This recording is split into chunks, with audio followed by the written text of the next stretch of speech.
সব জায়গাতে লাগে। তো ধারা শিখতে হলে কিভাবে শিখতে হবে? আপনার ধারা বলতে দেখেন, আমরা ছোটবেলা থেকে এই ধারা জিনিসটা শিখে আসছি, বিভিন্ন অ্যাঙ্গেলে শেখার চেষ্টা করি। যে একটার পর একটা যখন আমরা সাজাই তখন সেটাকে আমরা বলি ধারা। তো এই ধারা হচ্ছে দুই ধরনের, একটা হচ্ছে সমান্তর ধারা, একটা হচ্ছে গুণোত্তর ধারা। তা আমরা প্রথমে আগে হচ্ছে অনুক্রম শিখব। হ্যাঁ, অনুক্রম আর ধারা, মানে একটা আছে হচ্ছে অনুক্রম। এই জিনিসটা কি?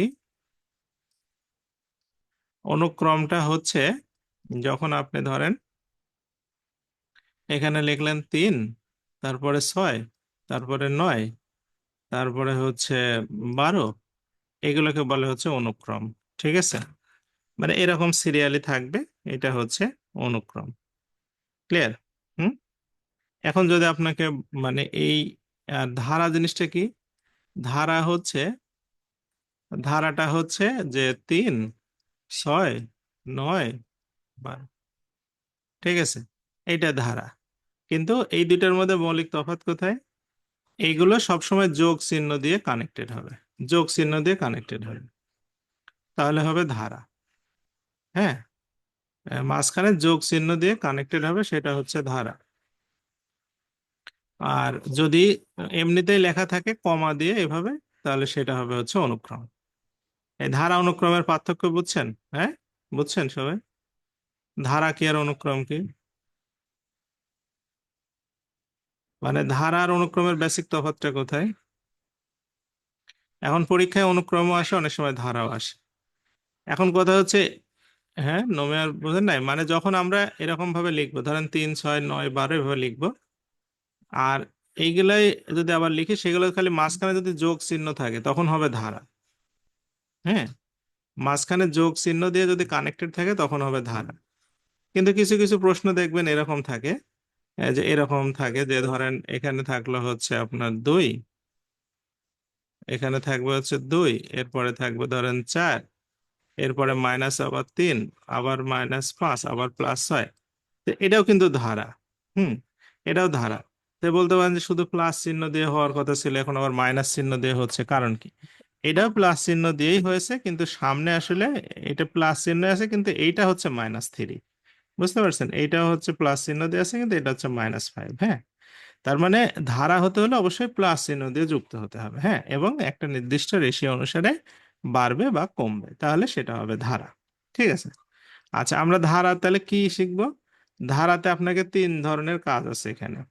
এক ধরনের কাজ হচ্ছে আপনাকে এরকম একটা সিকোয়েন্স দিবে, এরকম দিবে 1, 5, 9, 13, এভাবে যেতে যেতে বলবে যে 15 নম্বর পদটা কত হবে, বা 20 নম্বর পদটা কত হবে, বা 100 নম্বরটা কত হবে, বা 200 নম্বরটা কত হবে, যাই হোক। বুঝতে পারছেন? এটা একটা কাজ। তারপরে আপনাকে ধরেন এরকম দিয়ে বলবে যে হচ্ছে ধরেন 1, 5, 9, হ্যাঁ, শেষে যা বললো 103, এরকম একটা ধরেন হলো। দিয়ে বললে এর মধ্যে কয়টা আছে, এর মধ্যে কয়টা আছে। বুঝতে পারছেন? এর মধ্যে কয়টা আছে, এইভাবে একটা হতে পারে। এটা তাহলে আপনি কি গুনবেন? এভাবে গোনা তো সম্ভব না, তাই না? তারপর আরেকটা হবে কি, এইগুলো সবগুলো যোগ করলে কত হবে। হ্যাঁ, মানে যোগফল কত হবে। এই তিন ধরনের সমস্যা টোটাল ধারার ক্ষেত্রে। তো ধারা, প্রথমে আমরা আসি হচ্ছে সমান্তর ধারা। সমান্তর ধারা কি জিনিস? যখন দেখবেন যে এই দ্বিতীয়টার থেকে প্রথমটা বিয়োগ করলে যা হবে, মানে 5-এর থেকে 1 বিয়োগ করলে যা হবে, 9-এর থেকে 5 বিয়োগ করলে যা হবে, 13-র থেকে 9 বিয়োগ করলে যা হবে, এগুলো সবই সমান হবে। হ্যাঁ, এটাও 4, এটাও 4, এটাও 4। তখন বুঝবেন যে এটা কি ধারা? সমান্তর ধারা। মানে এই দ্বিতীয়টার থেকে প্রথমটা, তৃতীয়টার থেকে দ্বিতীয়টা, চতুর্থটা থেকে তৃতীয়টা, এভাবে যখন আপনি বিয়োগ করতে করতে যাবেন একই সমান হবে, তখন সেটা বুঝবেন এটা সমান্তর ধারা। ঠিক আছে। তো সমান্তর ধারার একটা বৈশিষ্ট্য দেখেন, এই ধারাটা দিয়ে দেখায়। প্রথম 1 নম্বরে কি? 1 নম্বরে হচ্ছে 1 আছে, এটা হচ্ছে 1 নম্বরে আছে 1। হ্যাঁ, তারপরে আছে হচ্ছে 5, তারপরে কত আছে 9, তারপরে আছে কত 13। ঠিক আছে। আচ্ছা, তাহলে এখানে আপনার হচ্ছে আমরা এই এইটাকে একটা প্যাটার্ন অনুসারে সাজাতে পারি। প্যাটার্নটা কিরকম দেখেন, 1, হ্যাঁ, এক, এক, এক, হ্যাঁ, ঠিক আছে। আচ্ছা, এর সাথে আমরা একটা প্লাস করে দেই। প্লাস, প্লাস, এটা প্লাস, এটা প্লাস। হুম, ঠিক আছে। এরপরে আমরা এখানে দেখেন, এখানে যদি সবগুলোর সাথে একটা করে চার নেই, চার, চার, চার, চার। আচ্ছা, এবার সবগুলোর সাথে আমরা গুণ করি। গুণ,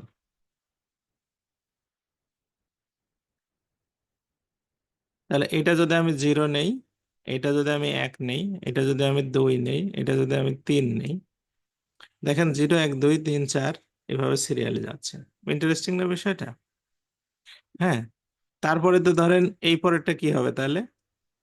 এক যোগ এটা কত হবে তাহলে? চার গুণন চার, মানে হচ্ছে কত হবে তাহলে? 17। এখন যদি ধরেন আপনার পরেরটা বলে, তাহলে ইজিলি পারবেন না? এক, দুই, তিন, চার, পাঁচ, ছয়, হ্যাঁ, সিরিয়ালে চলবে, আর এগুলো দেখেন সেম থাকতেছে। তো এই যে প্যাটার্নটা হলো, এই প্যাটার্নটা কিন্তু ক্লাস টু এর বাচ্চা বা থ্রির বাচ্চারা বের করছিল। হ্যাঁ, জার্মানিতে ওদের স্যারেরা এরকম একটা কাজ দিয়েছিল। মানে প্রাইমারি স্কুলের টিচারদের অনেক সময় দেখবেন যে সারাদিন কাজকর্ম করে ভালো লাগে না, তখন ওদের একটা কাজ দিয়ে দিছে যে তোমরা 1 থেকে 100 পর্যন্ত যোগ করে নিয়ে আসো। হ্যাঁ, তো এতে করতে 1 ঘন্টা চলে যাবে, বাস রেস্ট টেস্ট নিয়ে বাড়ি চলে যাবো, শেষ। এখন একটা বাচ্চা দেখা যাচ্ছে যে যোগ টোগ দিয়ে স্যার একটু কেবল শুইছে, মানে চেয়ারে বসে সাথে সাথে করে নিয়ে এসে হাজির, স্যার হয়ে গেছে। তখন বিষয়টা আসলে একটা মিরাক্কেল। কিভাবে হলো আসলে, পরে দেখে যে না, সত্যি হয়ে গেছে। এখন এইটা নিয়ে স্যারের ঘুম হারাম, কারণ আমি এত কষ্ট করে তাকে একটা কাজ দিলাম। তো এইটা, সে তখন এরকম একটা প্যাটার্ন আবিষ্কার করে ফেলছে।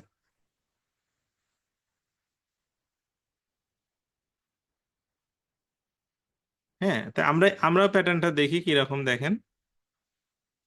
আমাদের এই যে এক, এই একটা কোথা থেকে আসলো বলেন তো? এই একটা আসলো এই যে এখান থেকে, এই এক, এটার নাম হচ্ছে প্রথম পদ। হ্যাঁ, এটার নাম হচ্ছে আমাদের প্রথম পদ। ঠিক আছে, এটাকে আমরা ইংলিশ বর্ণমালা এ দিয়ে প্রকাশ করব। হ্যাঁ, তারপরে প্লাস চিহ্ন।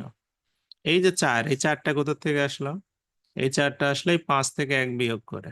হ্যাঁ, অর্থাৎ এটা হচ্ছে আমাদের পার্থক্য। পার্থক্যটা ঠিক আছে, যেটাকে আমরা প্রকাশ করব কি দিয়ে? ডি দিয়ে প্রকাশ করব। ডি মানে ডিফারেন্স, ডিফারেন্স মানে পার্থক্য। এখন এই যে শূন্য, এক, দুই, তিন, চার, পাঁচ, ছয়, এগুলো কিভাবে আসতেছে, এইগুলো কিভাবে সিরিয়াল হচ্ছে? তো এইগুলো সহজ বিষয়, যে এইটা হচ্ছে আমাদের প্রথম পদ, তাই না? প্রথম পদ। এইটা হচ্ছে আমাদের কি? দ্বিতীয় পদ। এইটা হচ্ছে আমাদের কি? তৃতীয় পদ। এটা হচ্ছে আমাদের কি? চতুর্থ পদ। এটা হচ্ছে আমাদের কি? পঞ্চম পদ।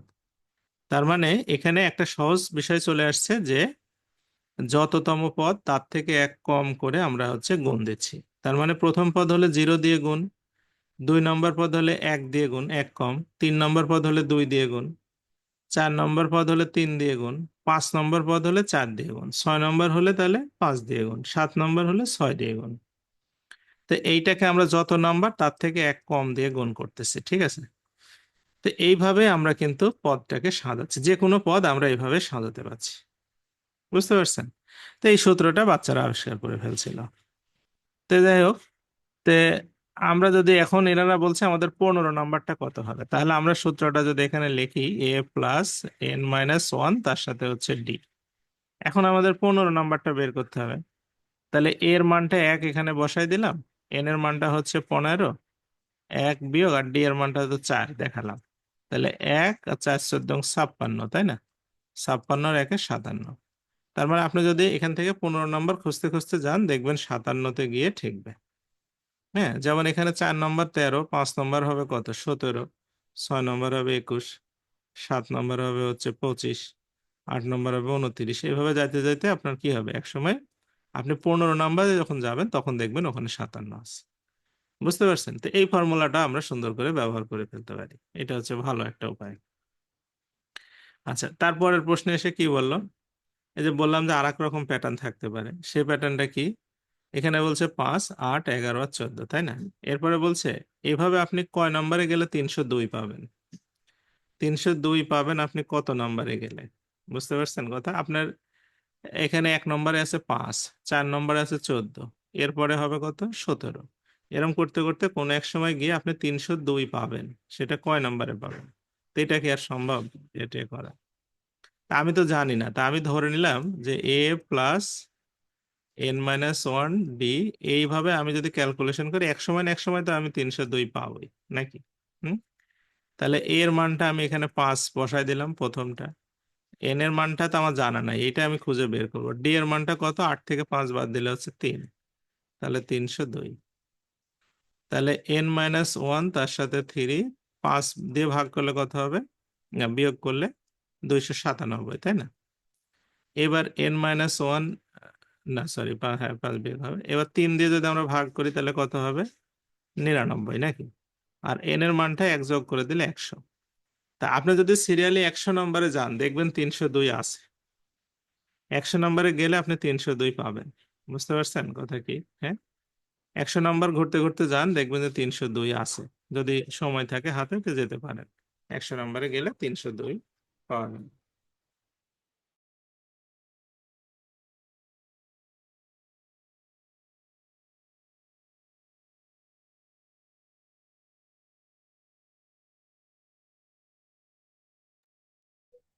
আপনারা কি বুঝছেন বিষয়টা কি?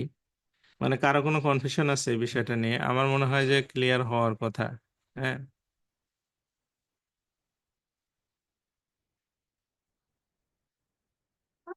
99, 99 যে 3 দিয়ে ভাগ করলে 99 হবে এটা। আচ্ছা, এরপরের প্রশ্নে এসে বলছে কি যে 12, 96, এই দুইটার মধ্যে এই দুইটা সহ কয়টা সংখ্যা আছে 4 দিয়ে ভাগ যাবে?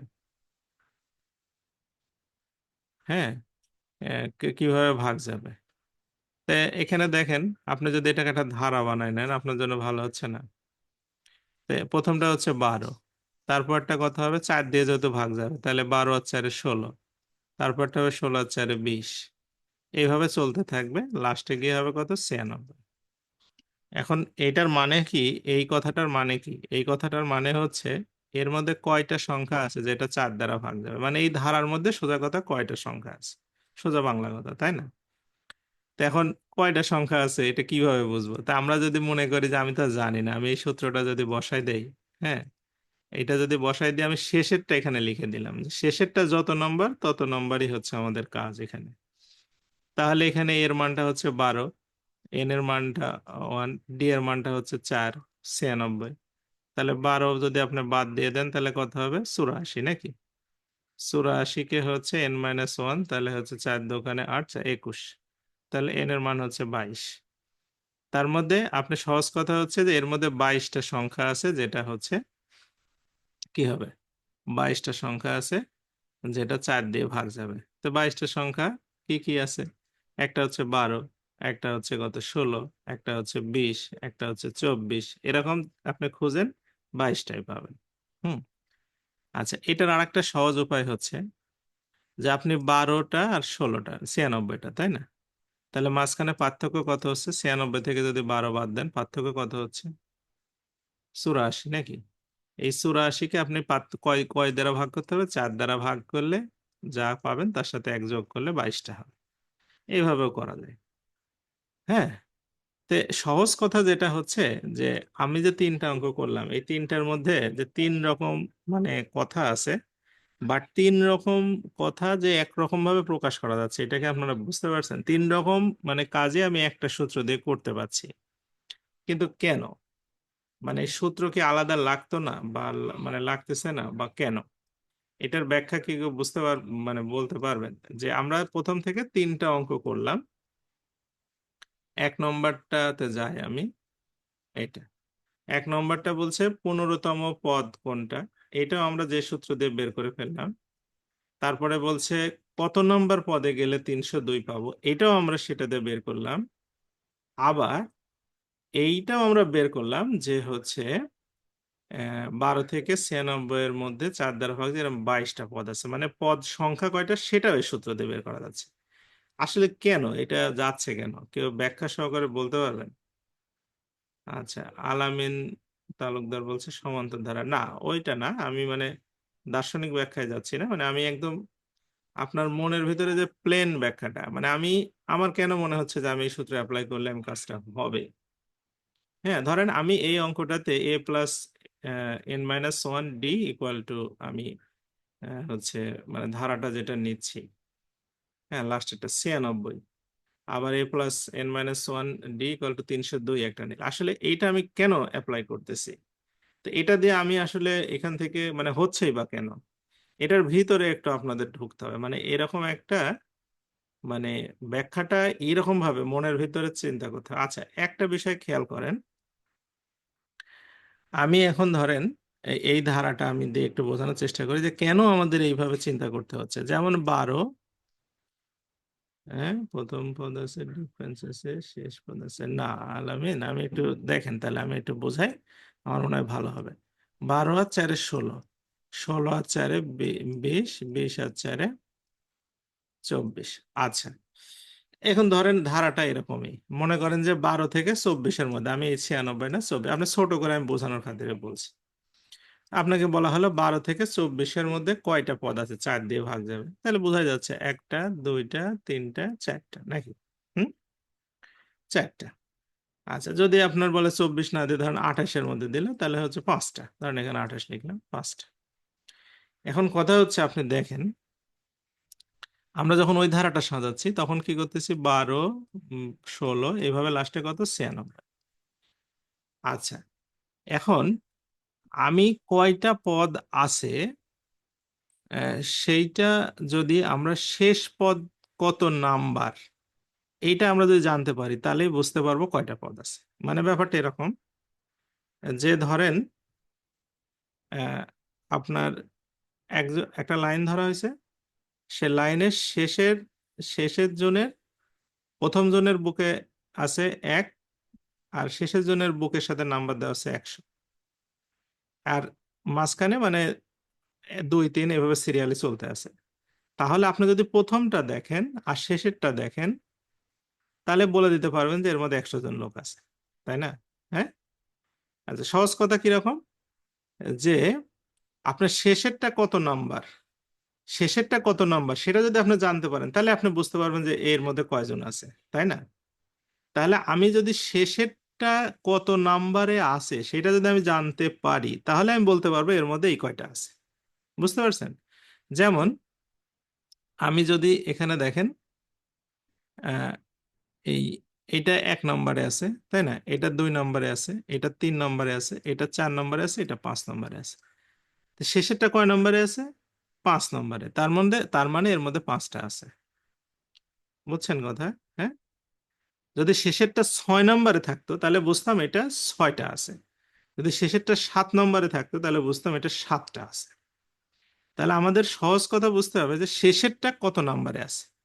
এই জন্য আমি কি করছি, যে এখানে যখন আমরা সূত্রটা সাজালাম 12 24 এইভাবে, যখন আমরা লাস্টে 12 16 লাস্টেরটা, এখন আমি এইটা মনে করতেছি এন নাম্বারে আছে, এন নাম্বারটা আমার জানা নাই। বুঝতে পারছেন? এই জন্য আমি কি করলাম, এই এইটা সমান সমান এন নাম্বারটা, এটা এন নাম্বার পদ না, এটা সমান সমান আমি ধরে নিয়েছি হচ্ছে 96, তার মানে এন নাম্বারটা হচ্ছে 96। এখন এন নাম্বারে যদি এটা থাকে তার মানে ধরেন 5 নম্বরে যেটা থাকে তাহলে পাঁচটা আছে, 6 নম্বরে যদি এটা থাকে তাহলে 6টা আছে, যদি 7 নম্বরে থাকে 7টা আছে। এখান থেকে যদি আমি এন এর মান বের করে কোনোভাবে ফেলতে পারি তাহলে বুঝবো যে 96টা এত নম্বর নাম্বারে আছে, তখন আমি বলবো এর মধ্যে এই কয়টাই আছে। বুঝতে পারছেন বিষয়টা কি? এই জন্য আমি ধরেন এখান থেকে মান বের হয়ে গেল এন এর 22, তার মানে এই আপনি যদি এইভাবে 16, তারপরে হচ্ছে 20, এভাবে তারপরে 24, এভাবে খুঁজতে খুঁজতে যান, আপনি 22 নম্বরে গিয়ে এইটাকে ধরতে পারবেন, তার মানে এর মধ্যে 22টা আছে। শেষেরটা যেহেতু 22 নম্বর, তার মানে এর মধ্যে 22টা আছে। বুঝতে পারছেন বিষয়টা কি? আচ্ছা, এর আগে যেটা ছিল এর আগে যেটা ছিল এটাতে বলছে যে কত নম্বরে গিয়ে 302 পাবো, তার মানে 302-এর ওই পার আমার যাওয়ার দরকার নাই, 302 হচ্ছে আমাদের বর্ডার। হ্যাঁ, এখন আমি 302 যত নম্বরে আছে সেটা যদি আমি জানতে পারি তাহলে আমার কাজ হয়ে গেল, তাহলে এটাই শেষ, কারণ ওই পার আমি তো যাবো না। তো এখন এখান থেকে এন এর মান বের হলো হচ্ছে 100। তার মানে 100 নম্বরে গেলে আমি 302-কে পেয়ে যাব। বুঝতে পারছেন কথাটা কি? মানে এইটাই জন্য আমরা একই সূত্র ইউজ করে এগুলো পারতেছি। আচ্ছা, আমরা আরো দু একটাতে যাই। এই প্রশ্নটা দেখেন। এই প্রশ্নটা বুঝতে পারছেন কি সবাই? মানে আপনারা পড়েন একটু, এটা ধারাটা কি হবে আপনারা এটা একটু বলেন আমার, মানে প্রশ্নের সমাধান যেভাবে হয়, এটার একটা ধারা হবে, সে ধারাটা কি রকম হবে?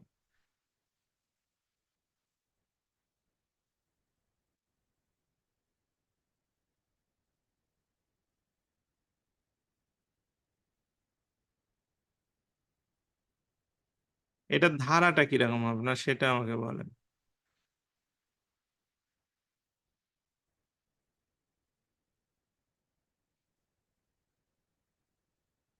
আলামিন বলছে 1+3+6। না। সামির বলছে 4+8। না। আচ্ছা।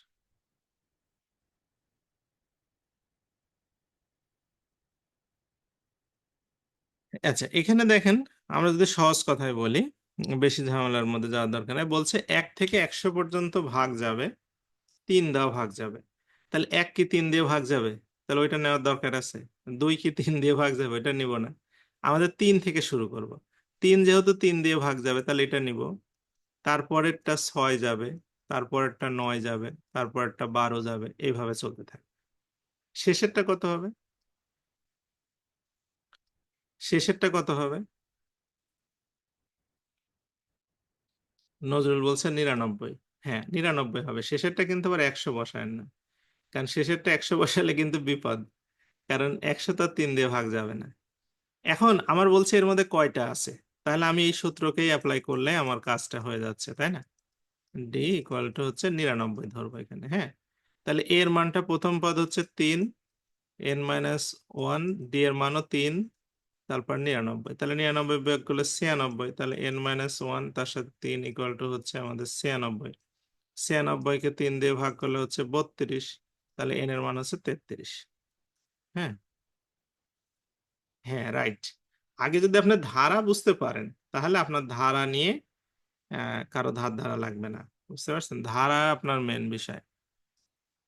আচ্ছা, এরপরে আমরা পরেরটাতে চলে যাই, যোগের কথায় আসি। যোগ। এবার আমরা ধারাগুলো যোগ করা শুরু করব। হ্যাঁ, ধারাগুলো হচ্ছে যোগ করা শিখবো, যে কিভাবে যোগ করতে হয়। তো আপনি একটা সহজ কথা চিন্তা করেন, যে আমাদের যে ধারাগুলো আমরা হচ্ছে করলাম, ধরেন এই ধারাটার কথায় আসি।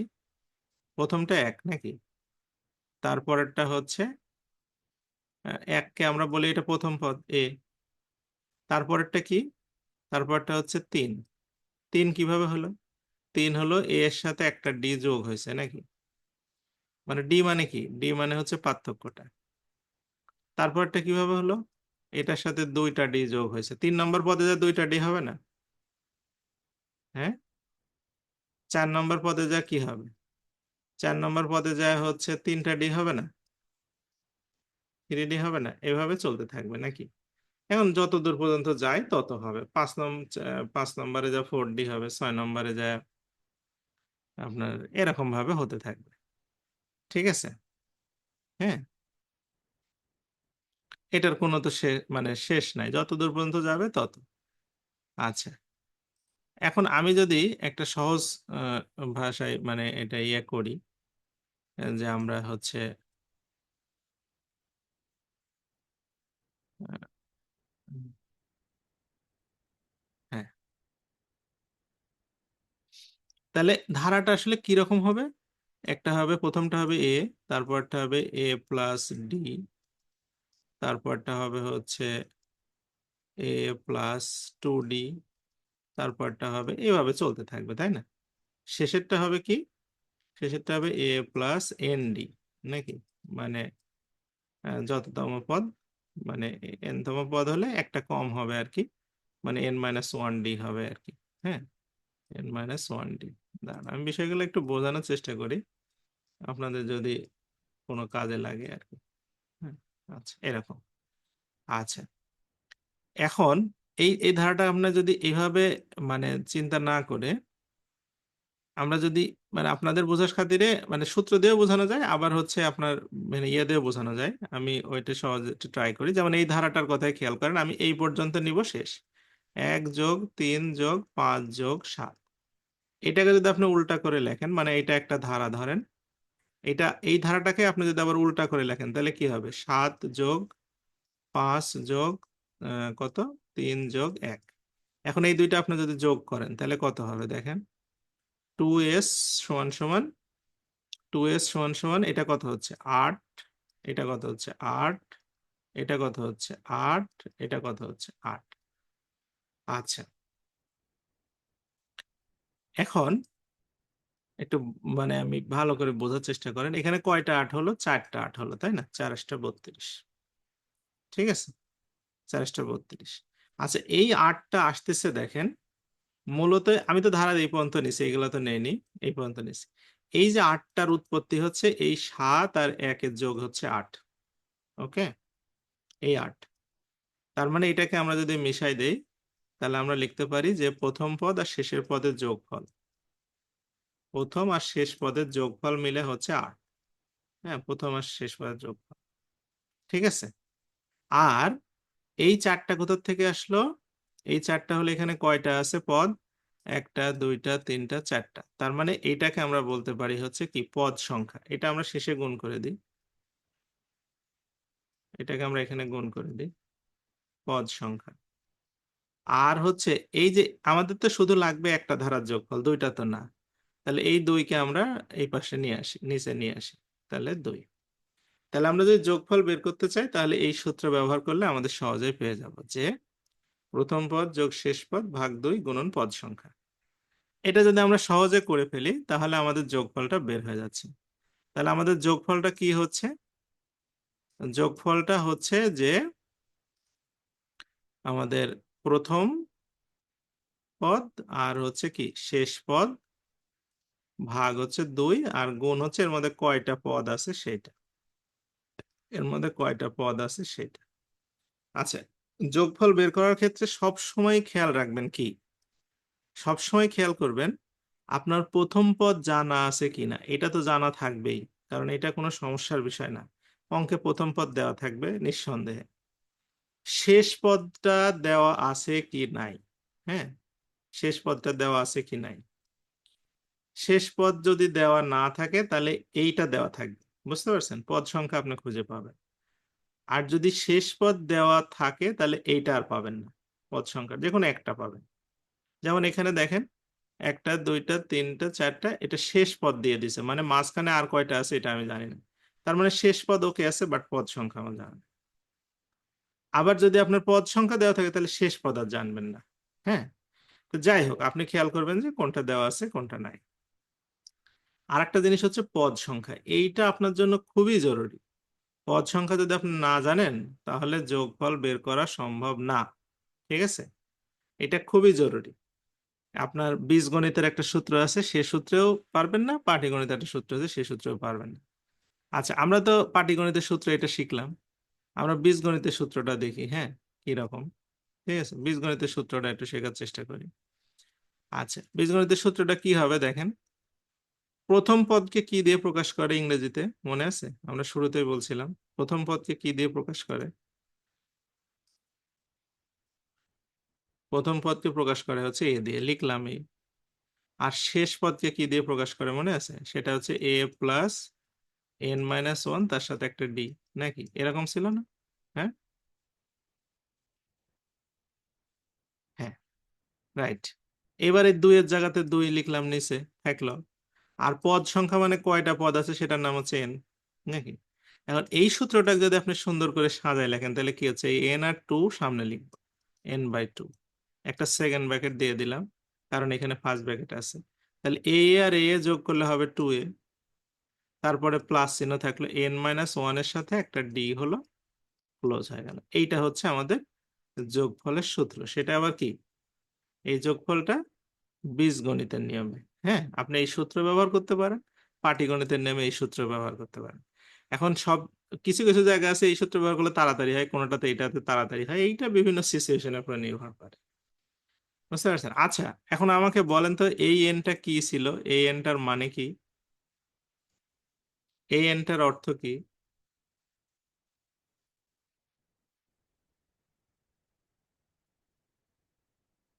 হ্যাঁ, এই এনটা দ্বারা আলামিন ঠিক কথা বলছে, কয়টা পদ আছে। তার মানে আপনি বীজগণিতে যান আর পাটিগণিতে যান, আপনার কয়টা পদ আছে এইটা যদি আপনি ধরতে না পারেন তাহলে ধারাতে আপনি ভালো করতে পারবেন না, এটা সম্ভব না। ঠিক আছে? তার মানে আপনার এইটা কিন্তু একদম মানে প্রাইম মিনিস্টার, একে আপনার হিসাব করেই চলতে হবে। তাহলে আমি এখানে আসি, বলছে 1 3 5 এইভাবে 100 পর্যন্ত যোগ করলে কত হবে। আচ্ছা, তে প্রথম কথা হচ্ছে আমাদের 1 3 5 7, আচ্ছা শেষেরটা কি 100 হওয়ার কথা ছিল? হ্যাঁ, অঙ্কটাতে একটা ট্রিক্স খাটাইছে না তারা? 1 3 যদি 5 তারপরে 7 মানে 2 করে বাড়বে, মানে সবগুলো বিজোড় হবে। শেষেরটা কি 100 হওয়ার কথা ছিল? না, শেষেরটা হওয়ার কথা ছিল 99, কিন্তু ওরা শয়তানি করে আরেকটা 100 আমাদের যোগ করে দিছে। বুঝতে পারছেন? এই যে, মানে এখন আমরা তো ওদের শয়তানিতে পা দিব না, আমরা হচ্ছে এই 99 পর্যন্ত আগে যোগ করে নেব, চালাকি করে 99 পর্যন্ত যোগ করে নেব, নিয়ে তারপরে আমরা কি করব, ওর সাথে 100 যোগ করে দেব, তাহলে আমাদের যে কাজ সেটা হয়ে যাবে। বুঝতে পারছেন? তো যাই হোক, তার মানে এগুলো সব বিজোড় সংখ্যা। আচ্ছা, 1 থেকে 100 পর্যন্ত কয়টা বিজোড় সংখ্যা থাকে বলেন তো? 1 থেকে 100 পর্যন্ত যদি আমরা গুনি, বিজোড় সংখ্যা থাকে 50টা, জোড় সংখ্যা থাকে 50টা। তার মানে এর মধ্যে 50টা আছে, বোঝাই যাচ্ছে। তাহলে আমরা সূত্রটা লিখি, n/2 2a প্লাস n-1 তার সাথে d। তাহলে n এর মান হচ্ছে এখানে 50টা ভাগ 2, 2a মানে প্রথমটা, প্লাস হচ্ছে 50 - 1, d এর মান হচ্ছে 2, তাই না? এটার থেকে এটা পার্থক্য। তাহলে এটা হবে কত, এটা যদি আমরা কেটে দিই তাহলে হবে 25। 25 গুণন এখানে হচ্ছে 2 প্লাস এটা 49 দোকানে 98, তাই না? 98, তার 100 2500। তার মানে আমরা যদি এই পর্যন্ত করি তাহলে হবে 2500। এখন আপনার এই অঙ্কের উত্তর তাহলে কত হবে? আর 100 যোগ করে দেন, তাহলে টোটাল হবে 2600। হ্যাঁ, কিন্তু আপনি যদি এইটাকে শেষ পদ মনে করে করতে যান তাহলে কিন্তু আপনার জন্য ভালো বিপদ হবে, কারণ ওরা চালাকি করে দেখছে যে 100 দিয়ে দিলেই ভুল করবে সবাই। ঠিক আছে? তো আমরা সেই ভুল আর করতে চাচ্ছি না। হ্যাঁ,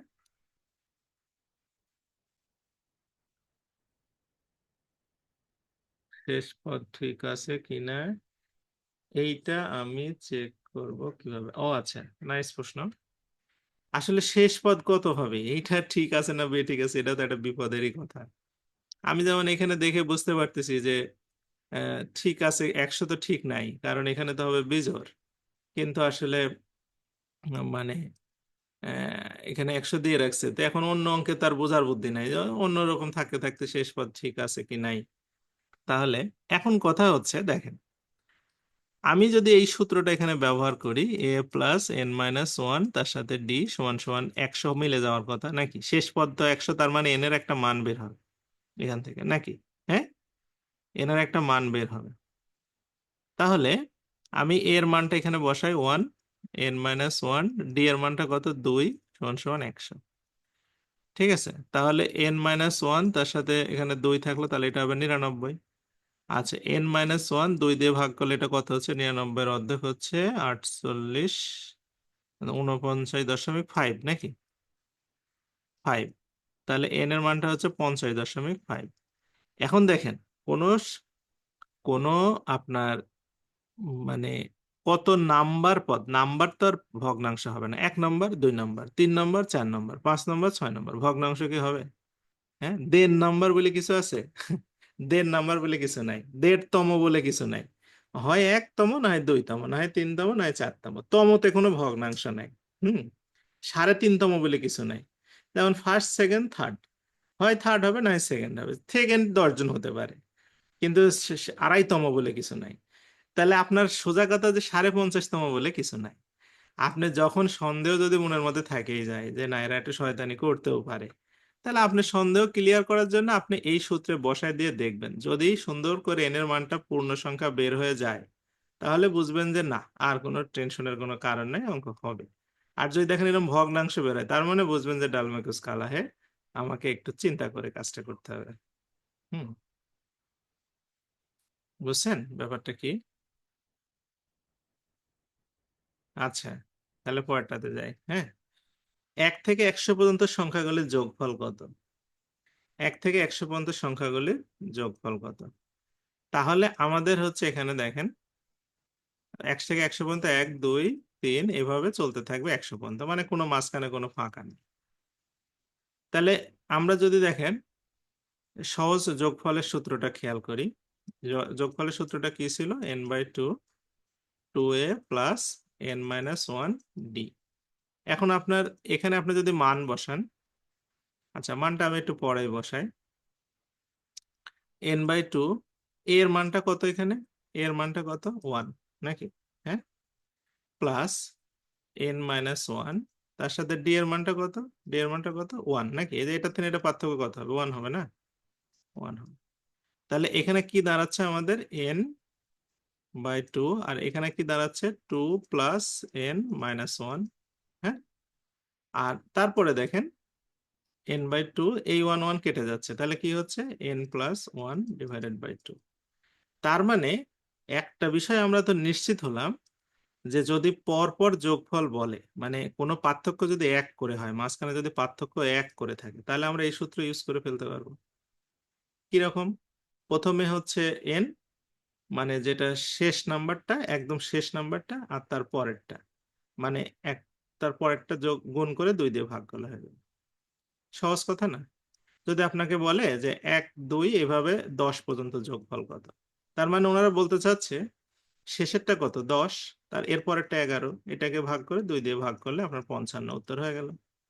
যদি বলে 1 থেকে 25 পর্যন্ত যোগফল কত, এখন আমি কি এটার মানে অত সূত্র টুত্র যাবো? তখন যাব না। 1 থেকে 25 মানে মাঝখানে ব্যবধান হচ্ছে 1 1 করে। হুম, তখন আমরা কি করব? 1 থেকে 25 মানে 25 আর 26 গুণ করে 2 দিয়ে ভাগ করে দেব, শেষ। ঠিক আছে। যদি বলে 1 থেকে 35 পর্যন্ত যোগফল কত, তাহলে 35 আর 36 গুণ করে আমরা 2 দিয়ে ভাগ করে দেবো, তাহলে হয়ে যাবে।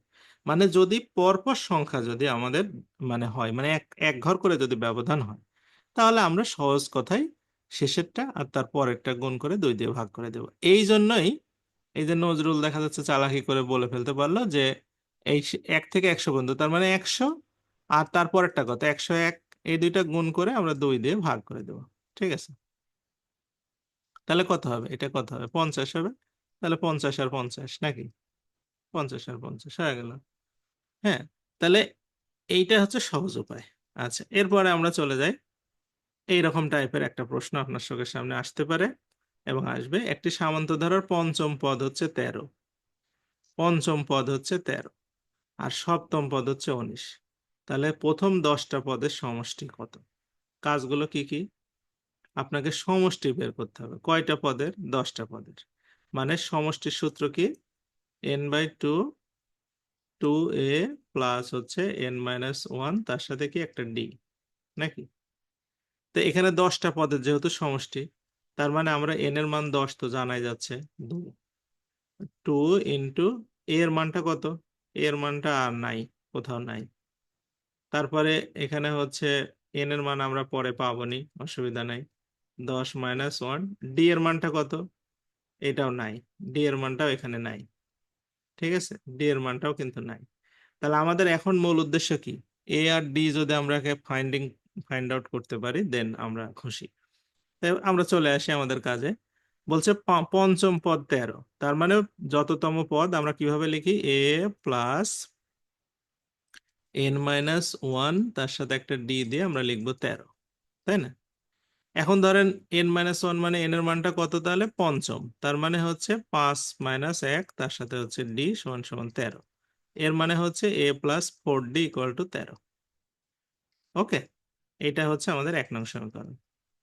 আর এখানে আবার বলছে কি সপ্তম পদ 19, তাহলে আমরা বলতে পারি এ প্লাস পঞ্চম পদ যেহেতু 4 হয়েছে, তাহলে সপ্তম পদ 6 হবে, বোঝাই যাচ্ছে। এটা সমান সমান 19, এটা হচ্ছে 2 নং সমীকরণ। এখন এই দুইটা সমীকরণ আমরা বিয়োগ করে দিই, তাহলে আমাদের এই দুইটা কি হচ্ছে? কাটা যাচ্ছে। তাহলে এখানে হচ্ছে 2d সমান সমান হচ্ছে কত? হচ্ছে 6। তাহলে ডি এর মানটা হচ্ছে 3। এই তো খুশি মনে আমরা 3 বের করে ফেললাম। এখন প্রথম পদটা হচ্ছে কত, 3। এখন এই ডি এর মানটা আপনি যে কোনো সমীকরণে বসালেই আপনি হচ্ছে এর মানটা পেয়ে যাবেন। ধরেন আমি যদি এখানেই বসাই তাহলে হচ্ছে এটা হবে 12 আর এর মানটা তাহলে হবে 1। এর মানটা হবে 1। এইবার এসে আপনি এই তো খুশি মনে এখানে বসাবেন। ঠিক আছে, 2 ইন্টু এর মানটা কত, 1, আর এটা হবে 9, আর ডি এর মানটা হচ্ছে কত, 3। তাহলে হচ্ছে এটা হবে 5, আর ভিতরে হচ্ছে 2 আর 3 9 27, 27 আর 2 কত হচ্ছে 29। তাহলে 5 29 হচ্ছে 145। হ্যাঁ, তাহলে যোগফলটা হচ্ছে 145। এই সবাই কি বুঝছেন বিষয়টা কি? আমি কি ক্লিয়ার বোঝাতে পারলাম? এগুলো আসলে খুবই কনসেপচুয়াল জিনিস। আচ্ছা, তাহলে আমরা পরেরটাতে যাই। হ্যাঁ, এটাতে আসি। এটাতে বলছে একটা সমান্তর ধারার প্রথম পদ হচ্ছে 1 আর শেষের পদ হচ্ছে 99, হতেই পারে। আর যোগফল হচ্ছে কত, যোগফল হচ্ছে আপনার 2500। তাহলে সাধারণ অন্তর কত, মানে পার্থক্যটা কত? বুঝতে পারছেন কথা কি? মানে আমাদের যোগফলের সূত্রটা কি, n/2 তার সাথে হচ্ছে 2a প্লাস হচ্ছে n-1 তার সাথে হচ্ছে একটা d, এটা সমান সমান হবে 2500। বুঝছেন, 2500। আচ্ছা, এখন আপনার হ্যাঁ, এখান থেকে আমাদের হচ্ছে আহ, হ্যাঁ, এটা 2500। আচ্ছা, একটা বিষয় খেয়াল করেন, আমরা এরকম একটা অঙ্ক মনে হয় করলাম একটু আগে, ওই যে 2600 হলো, 2600 হলো না, মানে আগে 2500 হলো তারপরে 2600 হলো। হ্যাঁ, মানে এরকম একটা অঙ্ক মনে হয় একটু আগে করলাম। যাই হোক, তা এখান থেকে আমরা এই টুটাকে ওই পাশে নিয়ে যাই, তাহলে এন প্রথম পদ হচ্ছে 1 লিখলাম, প্লাস হচ্ছে এইটা হচ্ছে n-1 তার সাথে হচ্ছে আমাদের ডি সমান সমান হচ্ছে 2500। ঠিক আছে, আচ্ছা, তাহলে হচ্ছে এটা 2500 না, এটা 5000 হবে, 2 ওই পাশে নিয়ে গেলে তখন 5000 হয়ে যাবে।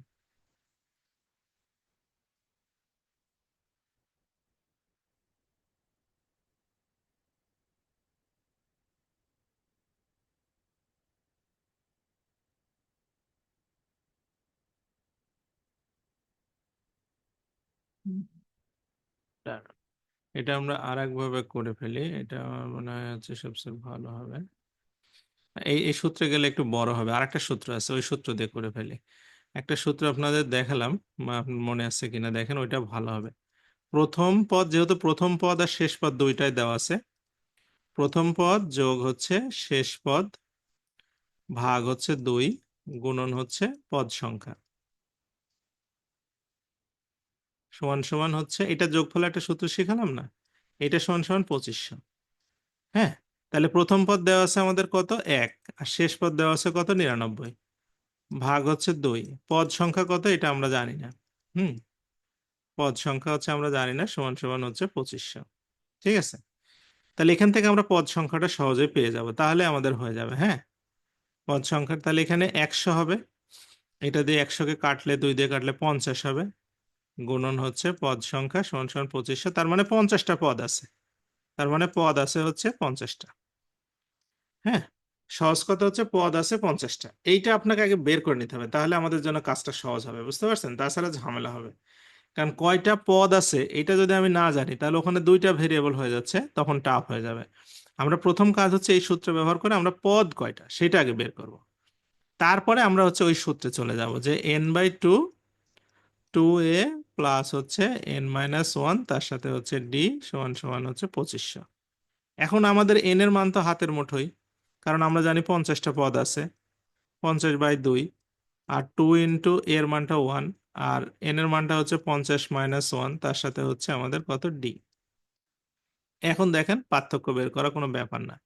হ্যাঁ, আচ্ছা, তাহলে এখান থেকে আমরা এটা এটা কেটে দেব, তাহলে 25 বা এটা 25 আর এখানে 2 আর প্লাস হচ্ছে 2 প্লাস হচ্ছে 49 ডি, সরি 49 হবে এটা, হ্যাঁ, ইকুয়াল টু 2500।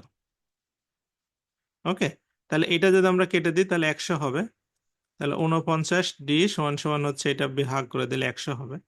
তাহলে 100 থেকে আপনার হচ্ছে আহ, না, এটা একটু লিখতে ভুল হচ্ছে, 49 2 প্লাস 49 ডি, 2 প্লাস 49 ডি, 2 বাদ দিয়ে দেন, তাহলে 49 ডি সমান সমান হচ্ছে 98।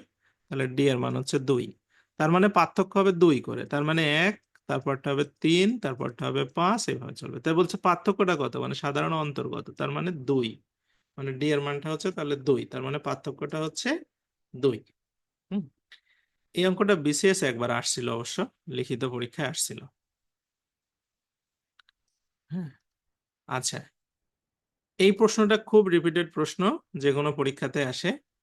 বলছে কোন সমান্তর ধারার 12তম পদ হচ্ছে 77 আর 23টি পদের সমষ্টি কত।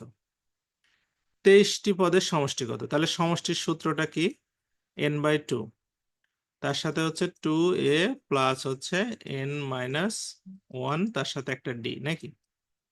আচ্ছা, তো এখানে আমরা এটা দুইটা সাইড করে নিই। এখানে n এর মান 23টা পদ, তাহলে 23 লিখি। আর হচ্ছে 2a এর মানটা জানি না, n এর মান হচ্ছে 23, 23 মাইনাস 1d, তার মানে হচ্ছে এটা 23/2, তাহলে এখান থেকে হচ্ছে হবে 2a প্লাস 23 আর একে কত হয় 22d, এন্ড 2 কমন নেওয়া যাবে, 23/2 আর একটা 2 যদি এখানে কমন নেন তাহলে a প্লাস 11 আর d, এই 2 আর এই 2 কাটা গেল। হ্যাঁ, তাহলে এখানে কত হবে 23 গুণন a প্লাস 11 আর d, এটা থাকলো। আমাদের অ্যান্সার তো হলো না, কারণ এ আর ডি থেকে গেল।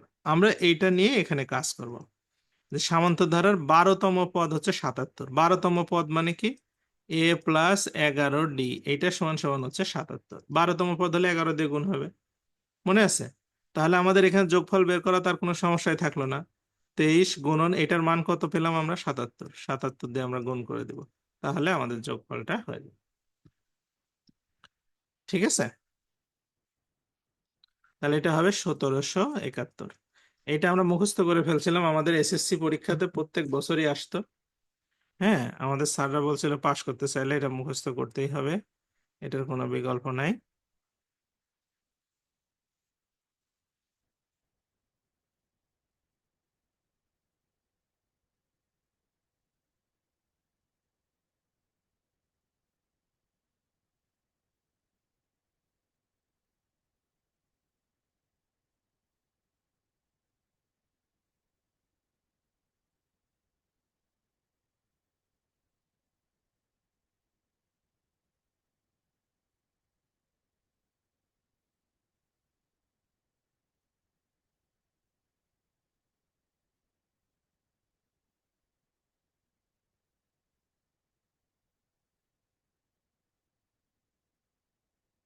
আচ্ছা, তাহলে আমরা নেক্সট যাই। হ্যাঁ, এগুলো সহজে আগায় না, বুঝছেন, ধারা অনেক জটিল একটা বিষয়।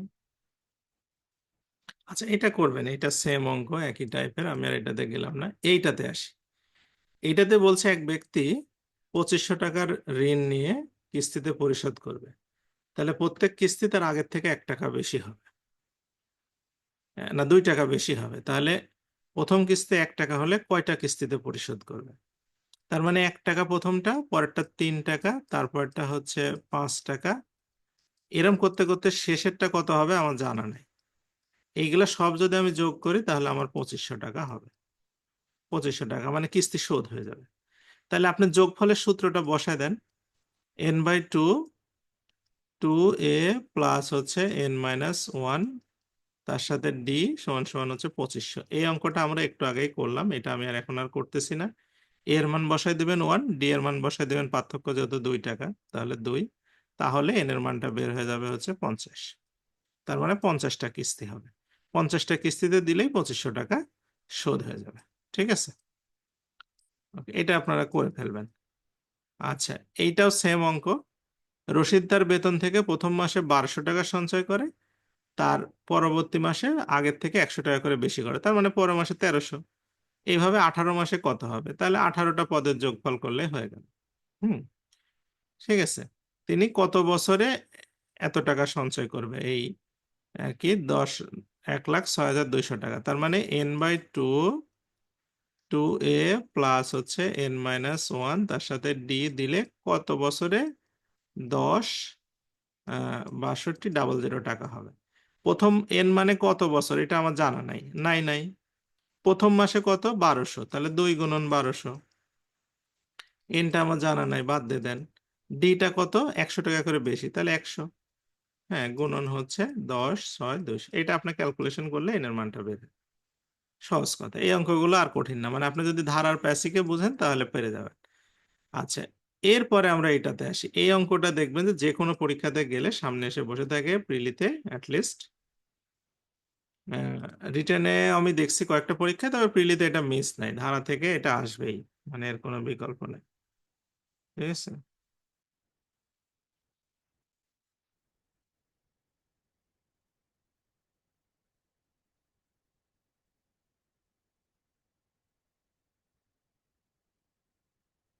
আচ্ছা, তো এখানে দেখেন প্রথমে বলছে যে পি আর কিউ এর মান কত, মানে প্রথমটা -5, তারপরটা পি, তারপরটা কিউ, তারপরটা 16, মানে 4 নম্বর পদটা হচ্ছে 16।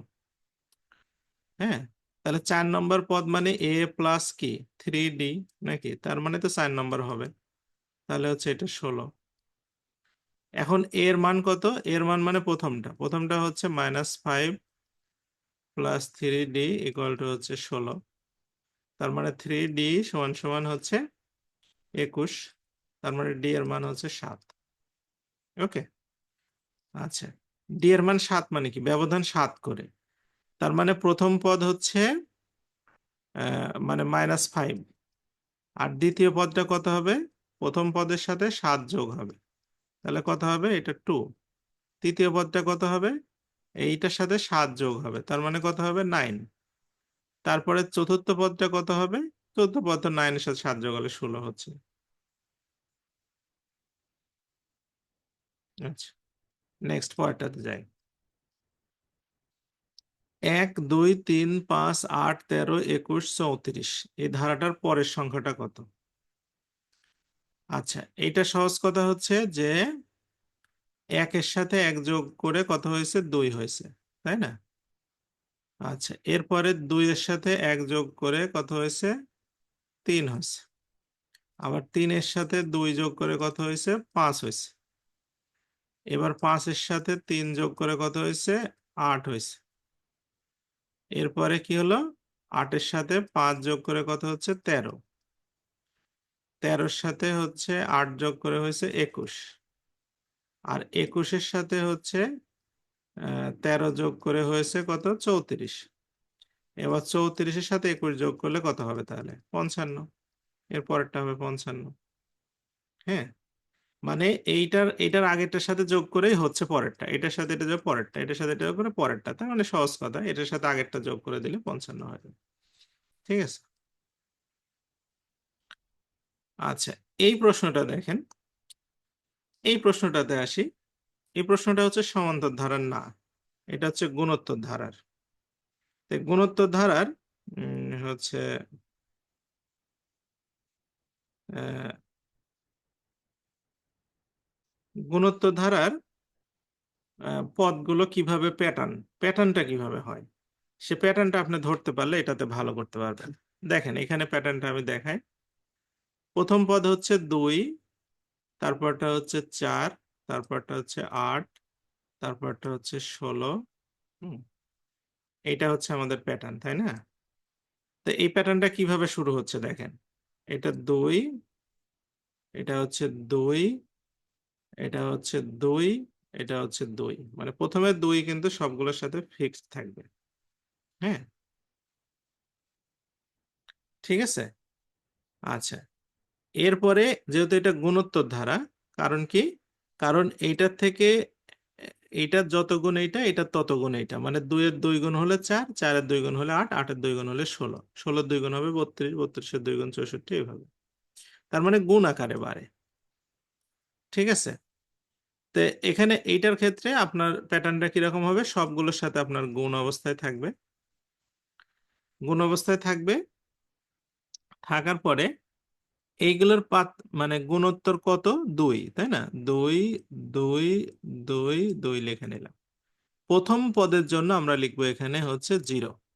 তাহলে এটা এটা মান হবে 0 দিলে কত, মান হবে 1, তাহলে 2 একে 2। এটার জন্য লিখবো 1, তাহলে হচ্ছে এটা 1, 2 একে 2 দোকানে 4।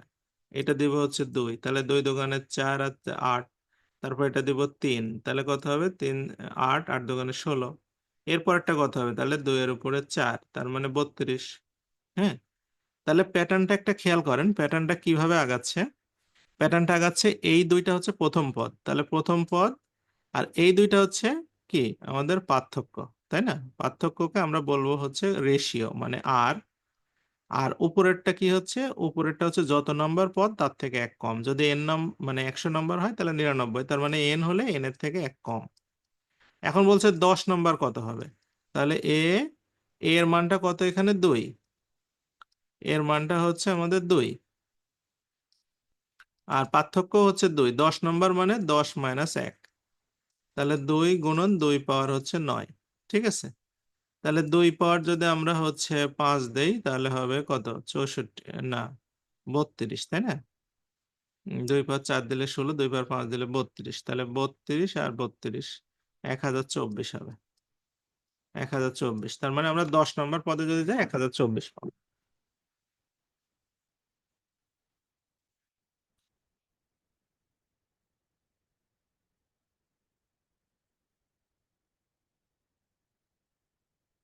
এই ঠিক আছে, এটা বুঝতে পারছেন সবাই? হুম।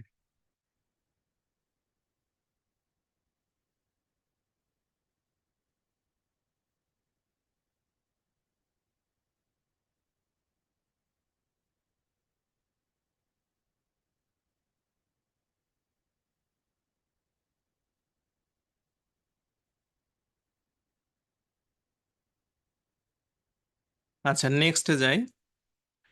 নেক্সট বলছে যে 3, 9, 7, এইভাবে যদি তুমি যোগ, মানে ধারাটা 14টা পদের যোগফল কত। এখন যোগফলের ব্যাপারটা খেয়াল করেন, এটা কিন্তু গুণোত্তর ধারা। এটা ওই যোগফলের নিয়ম আমরা আগে যেটা শিখে আসলাম সেই যোগফলে কাজ হবে না। হুম। এখানে যোগফল বের করার মানে হচ্ছে সহজ উপায় যেটা সামিশন, এটা অনেক বড় একটা ইয়ে আছে আপনার হচ্ছে। আমি ভাবছিলাম যে এই যত ধরনের অ্যালজেব্রার ফর্মুলা আছে সবগুলো আমি সুন্দর করে প্র্যাকটিক্যালি কিছু ভিডিও বানাই বানাই ছাড়বো, কিন্তু সমস্যা হচ্ছে এগুলোতে মানে ভিউ হয় না, আগ্রহ নেই, মানুষের পরিশ্রমটা বৃথা যায়। বুঝতে পারছেন? মানে এটা যেরকম এ, হ্যাঁ, আমি আগে বলি তারপরে বোঝার চেষ্টা করেন। এটা হচ্ছে r-1, নিচেও একটা লিখবেন হচ্ছে r-1। হ্যাঁ, এর উপরে পাওয়ার দিয়ে দেবেন একটা n। ঠিক আছে, শেষ। তাহলে হয়ে যাবে। এটার একটা বিস্তারিত ব্যাখ্যা আছে, 8 ডিগ্রি নিয়ে কাজ করতে হয়, খুব সুন্দরভাবে এটা বোঝানো যায়, কিন্তু এটা বোঝাতে গেলে মানুষ খুব বিরক্ত হয়। বুঝতে পারছেন? অনেক বড় একটা মানে সিস্টেম আছে, সুন্দর করে এটা আস্তে আস্তে বের হয়, মানে ভিতরে ঢুকে গেলে আপনার এটার ইন্টারেস্টটা পাওয়া যায়। তো এই সূত্র ব্যবহার করে এখন বইয়ে 9, 10-এর বইয়ে দেওয়া এই সূত্রটাই আবার দুই ভাবে দেওয়া আছে। তো আমার মনে হয় একভাবে করলেই হবে, মানে দুই ভাবে দেওয়া থাক আর যেভাবে দেওয়া থাক আপনি এই সূত্র ইউজ করবেন। মানে অনেক সময় দেখবেন যে এই ওয়ান সামনে আছে, আলামিন এই বই পড়তে হবে। হ্যাঁ, এগুলো প্রচুর সময় লাগে, বুঝছেন? আমি এগুলো শিখছি দীর্ঘদিন সময় দিয়ে। বিশ্ববিদ্যালয়ের ছুটিতে আমি কখনোই বাড়ি আসতাম না। আমার মনে আছে যে আমি বিশ্ববিদ্যালয়ের ছুটিতে আমি হলেই থাকতাম সারা জীবনই, তাই হল ভ্যাকেন্ট করে দিলে মানে মেসে থাকতাম। আমার অনেক ফ্রেন্ডরা মেসে থাকতো, ওদের সাথে থাকতাম, মানে বাসায় আমি কোনোদিন আসিনি। আমার মনে আছে মানে দুই দু একটা ছুটিতে আসছি, সেটা খুবই ইয়ার হলে। হ্যাঁ, কিন্তু ওই সময়গুলো এগুলো কাজে দেয়, মানে সময়গুলোকে কাজে লাগানো হয়েছিল। একা একা খুব ডিপ থিঙ্কিং, সে সময় তো আর ইউটিউব টিউটিউব ছিল না, তো প্রচুর ধৈর্য ধরে শিখতে হয়েছে। মানে যে কোন অ্যাঙ্গেল থেকে কোন অ্যাঙ্গেলে খাতা কলমে না শিখে আর পারি না, ইউটিউব থাকলে তো এখন দেখেই শিখে ফেলতাম। আচ্ছা, তো এইটা অনেক বইয়ে দেখবেন যে বিভিন্ন ভাবে আছে, আমি আবারও বলতেছি যে এইটা সামনে মানে অনেক সময় দেখা যাচ্ছে যে আহ, এই আর এর মান -1-এর থেকে ছোট, -1-এর থেকে বড়, মেলা কন্ডিশন আছে। আমার ব্যক্তিগত অভিমত হচ্ছে কোনো কন্ডিশনে যাওয়ার দরকার নাই। আপনারা এই গুণোত্তর ধারার যোগফল লিখবেন কিভাবে তো শিখাই দিলামই। প্রথমে একটা এ লিখবেন, এখানে একটা r-1, নিচে একটা r-1, ঠিক আছে? খালি এই আর এর মাথার উপর একটা এন বসাই দেবেন, তাহলে যোগফল হয়ে গেল। খুব সহজ কাজ, হ্যাঁ। তো এইভাবে আপনি করে ফেলবেন। তা ওই অঙ্ক যা আছে আপনি খালি সঠিকভাবে মান বসাবেন। যেমন এখানে এ বলতে আমরা প্রথম পদ মানে 3, আর আর বলতে এটা কত হবে, 8টা বের করার নিয়ম হচ্ছে যে দ্বিতীয় পদকে প্রথম পদ দ্বারা ভাগ করতে হবে। তাহলে 9কে আপনি 3 দিয়ে ভাগ করলে কত হবে, 3 হবে। তাহলে আর এর মানটাও হচ্ছে 3। এটার পাওয়ারটা কত হবে, এন মানে কত, আমাদের 14টা পদ, মানে যতটা পদ বলবে 14, 14 - 1, আর নিচে হচ্ছে কত হবে তাহলে 3 - 1। হ্যাঁ, এখন এইটা আপনার হচ্ছে সামেশনটা তাহলে কত হবে, এখানে 3, 3 পদ 14 - 1, আর নিচে হচ্ছে 2। এখন এই 3 পদ 14 পর্যন্ত যদি আপনার গুণ করতে দেয়, তাহলে অবশ্যই ক্যালকুলেটর যদি দেয় করবেন, আর না দিলে দরকার নেই, কারণ 3 পদ 14 পর্যন্ত গুণ করা অসম্ভব ব্যাপার, প্রায় পরীক্ষার হলে সময় হবে না। গুণ করা যাবে বাট একটু টাইম কনজিউমিং। হ্যাঁ, যেমন 3 পাওয়ার আপনার যদি আপনি 3 দেন তাহলে 4 = 27 হবে, তাই না? তাহলে 3 পাওয়ার 4 দিলে হবে 81, 3 পাওয়ার 5 দিলেই হবে আপনার হচ্ছে 343। না, 243।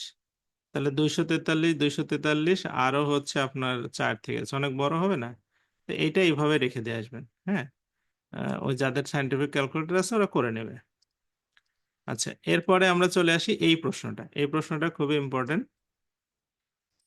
এই প্রশ্নটাতে বলছে কি 1/√2 - 1 + √2, এটার কত নম্বর পদ হবে 8√2? এইটার আমরা ওই যে সামন্ত ধারার সিস্টেমটা ধরে ফেলবো।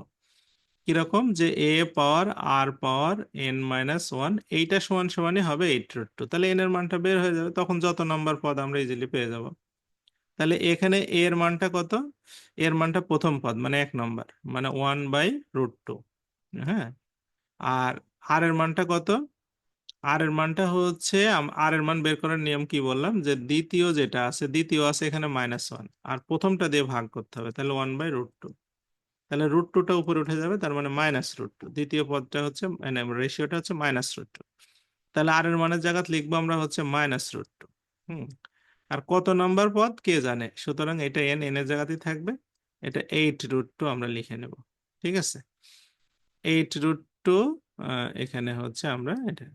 তাহলে এরপরে আমাদের পরের স্টেপের কাজ হচ্ছে এই √2টাকে এই পাশে নিয়ে চলে আসবো। হ্যাঁ, তাহলে বা এই রুটটা ওই পাশে নিয়ে আসলে এই রুটটার সাথে গুণ হয়ে 2 হয়ে যাবে, তাহলে এটা 16 হয়ে যাবে, মানে এই পাশে 8 দোকানে 16 হয়ে যাবে। আর এই পাশে হচ্ছে -√2 পাওয়ার n-1। ওকে, বা তাহলে এখানে আমরা হচ্ছে -√2 পাওয়ার n-1, 16টাকে আমরা এইভাবে লিখবো, -√2 পাওয়ার হচ্ছে কত, 8 দিলেই হবে।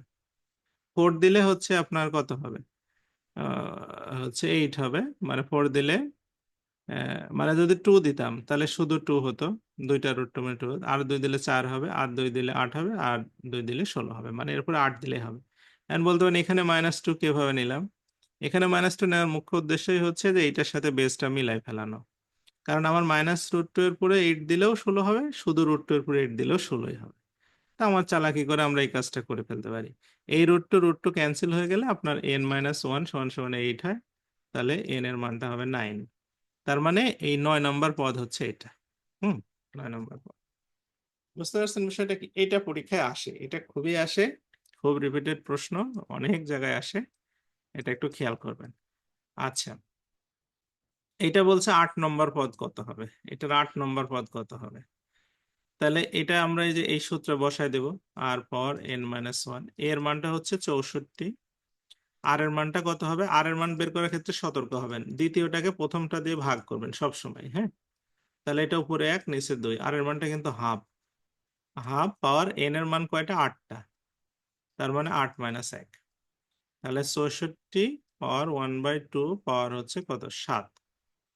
তাহলে 2 এর উপরে 5 দিলে হয় 32, 6 দিলে হয় 64, 7 দিলে হবে 128। তার মানে 64 আর নিচে হচ্ছে 1/128। তাহলে এটা দিয়ে কেটে দিলে কত হবে? 2। তার মানে উত্তর হচ্ছে হাফ। হ্যাঁ, এই। আচ্ছা, এর পরেরটাতে আসি। এইটা দেখেন, এইটা একটু অন্য প্যাটার্ন। অন্য প্যাটার্নের বলছে যে একটি গুণোত্তর ধারার পঞ্চম পদ হচ্ছে 2√3/9, পঞ্চম পদ। তার মানে এ পাওয়ার আর পাওয়ার এন এর মান পঞ্চম হবে, তাহলে 5 - 1, তার মানে 4 হবে। এইটা সমান সমান 2√3/9। ওকে। আর দশম পদ মানে এ পাওয়ার আর পাওয়ার 9 হবে। দশম পদ মানে পাওয়ার তখন 10 - 1 9 হবে। এটা সমান সমান 8√2/81। তাহলে 3 নম্বর পদ কত? তাহলে 3 নম্বর পদটা কত হবে? তো এইটা করার ক্ষেত্রে আপনারা যে কাজ করবেন, এইটাকে দিবেন 2 নং সমীকরণ আর এটাকে দিবেন 1 নং সমীকরণ। গুণোত্ত ধারার ক্ষেত্রে বিয়োগ করে কিন্তু আপনি এদেরকে হেঁটাতে পারবেন না। এদেরকে কাজ হচ্ছে ভাগ করা। অর্থাৎ আপনি 2 নং সমীকরণকে ভাগ করবেন হচ্ছে 1 নং সমীকরণ দিয়ে, তাহলে এদেরকে হেঁটাইতে পারবেন কিভাবে? এ আর পাওয়ার 9 ইকুয়াল টু, এটা 8√2/81 হলো। আর এইটাকে ভাগ করবেন হচ্ছে এ আর পাওয়ার 4, এটা হচ্ছে 2√3/9, এই যে এইভাবে।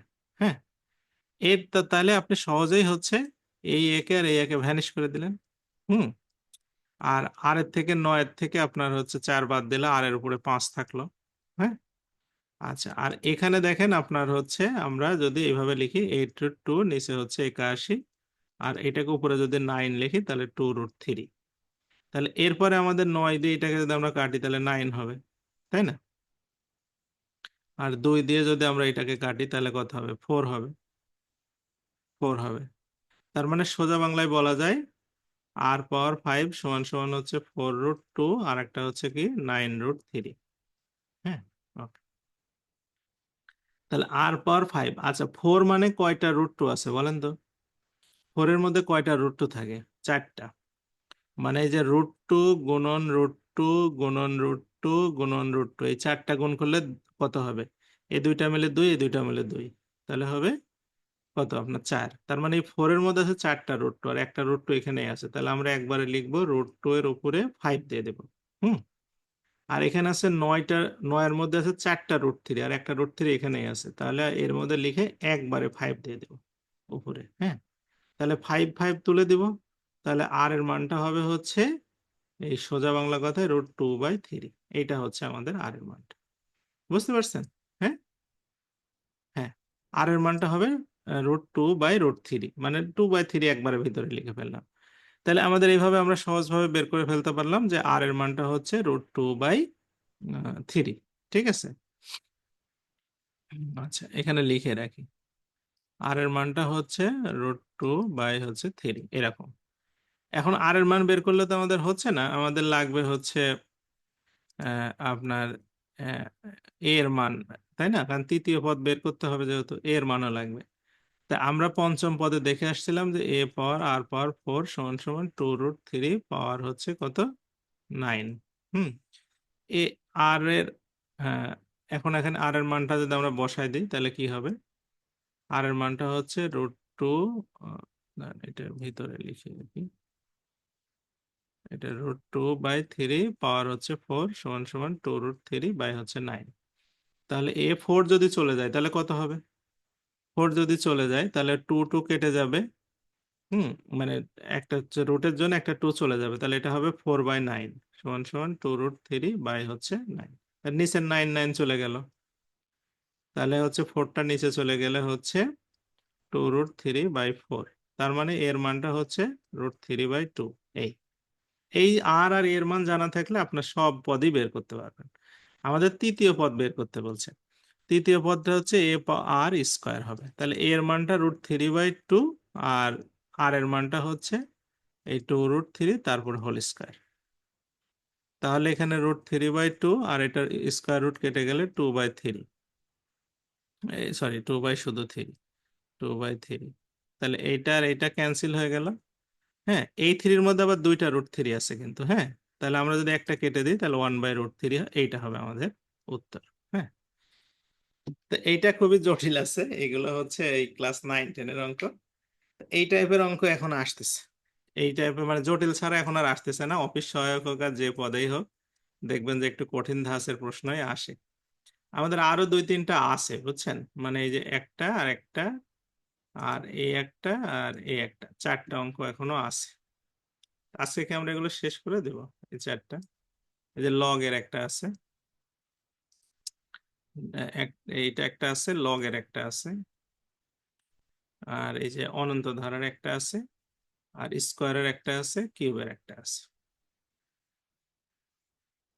তো যাই হোক, কিছু না হোক আমরা কিউব আর স্কোয়ারটা তো শেষ করতেই পারি নাকি? কিউব আর স্কোয়ারটা সহজ কথার সূত্র। আমরা কিউবেরটা খুবই সহজ।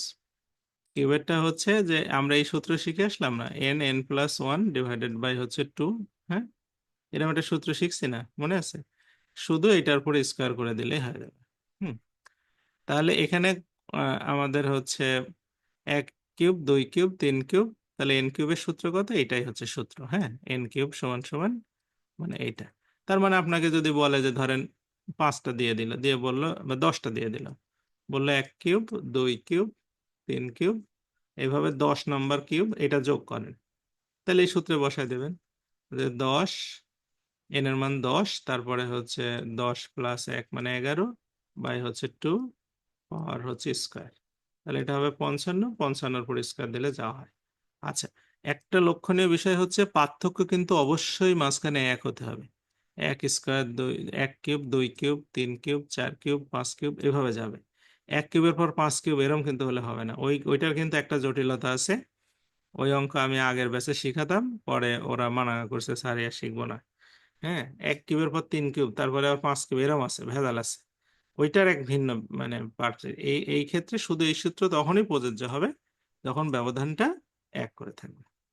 ওকে, তাহলে কিউবের আমরা এইটা সূত্র অ্যাপ্লাই করে কাজটা করে ফেলবো। হ্যাঁ, না আপনাদের নাই শিখাবো না তাহলে। আমি ওইটাই ওই মানে একটা ঝামেলা যুক্ত আছে, মানে 1 কিউব, 2 কিউবের মাঝখানে আবার আরেকটা ঢুকে গেছে। হ্যাঁ, তখন ওই সূত্র দিয়ে সবাই করছে, করার পরে আর মিলতেছে না। তখন আবার জিজ্ঞেস করছে স্যার এটা কি হচ্ছে, এটা মিলে না কেন? পরে বললাম যে শর্ত তো এখানে অ্যাপ্লাই করা যাচ্ছে না। পরে আমি আবার ওইটা শিখাইছিলাম, পরে সবাই একটু বিরক্ত, পরে আমি আর ওইটা শিখাইনি।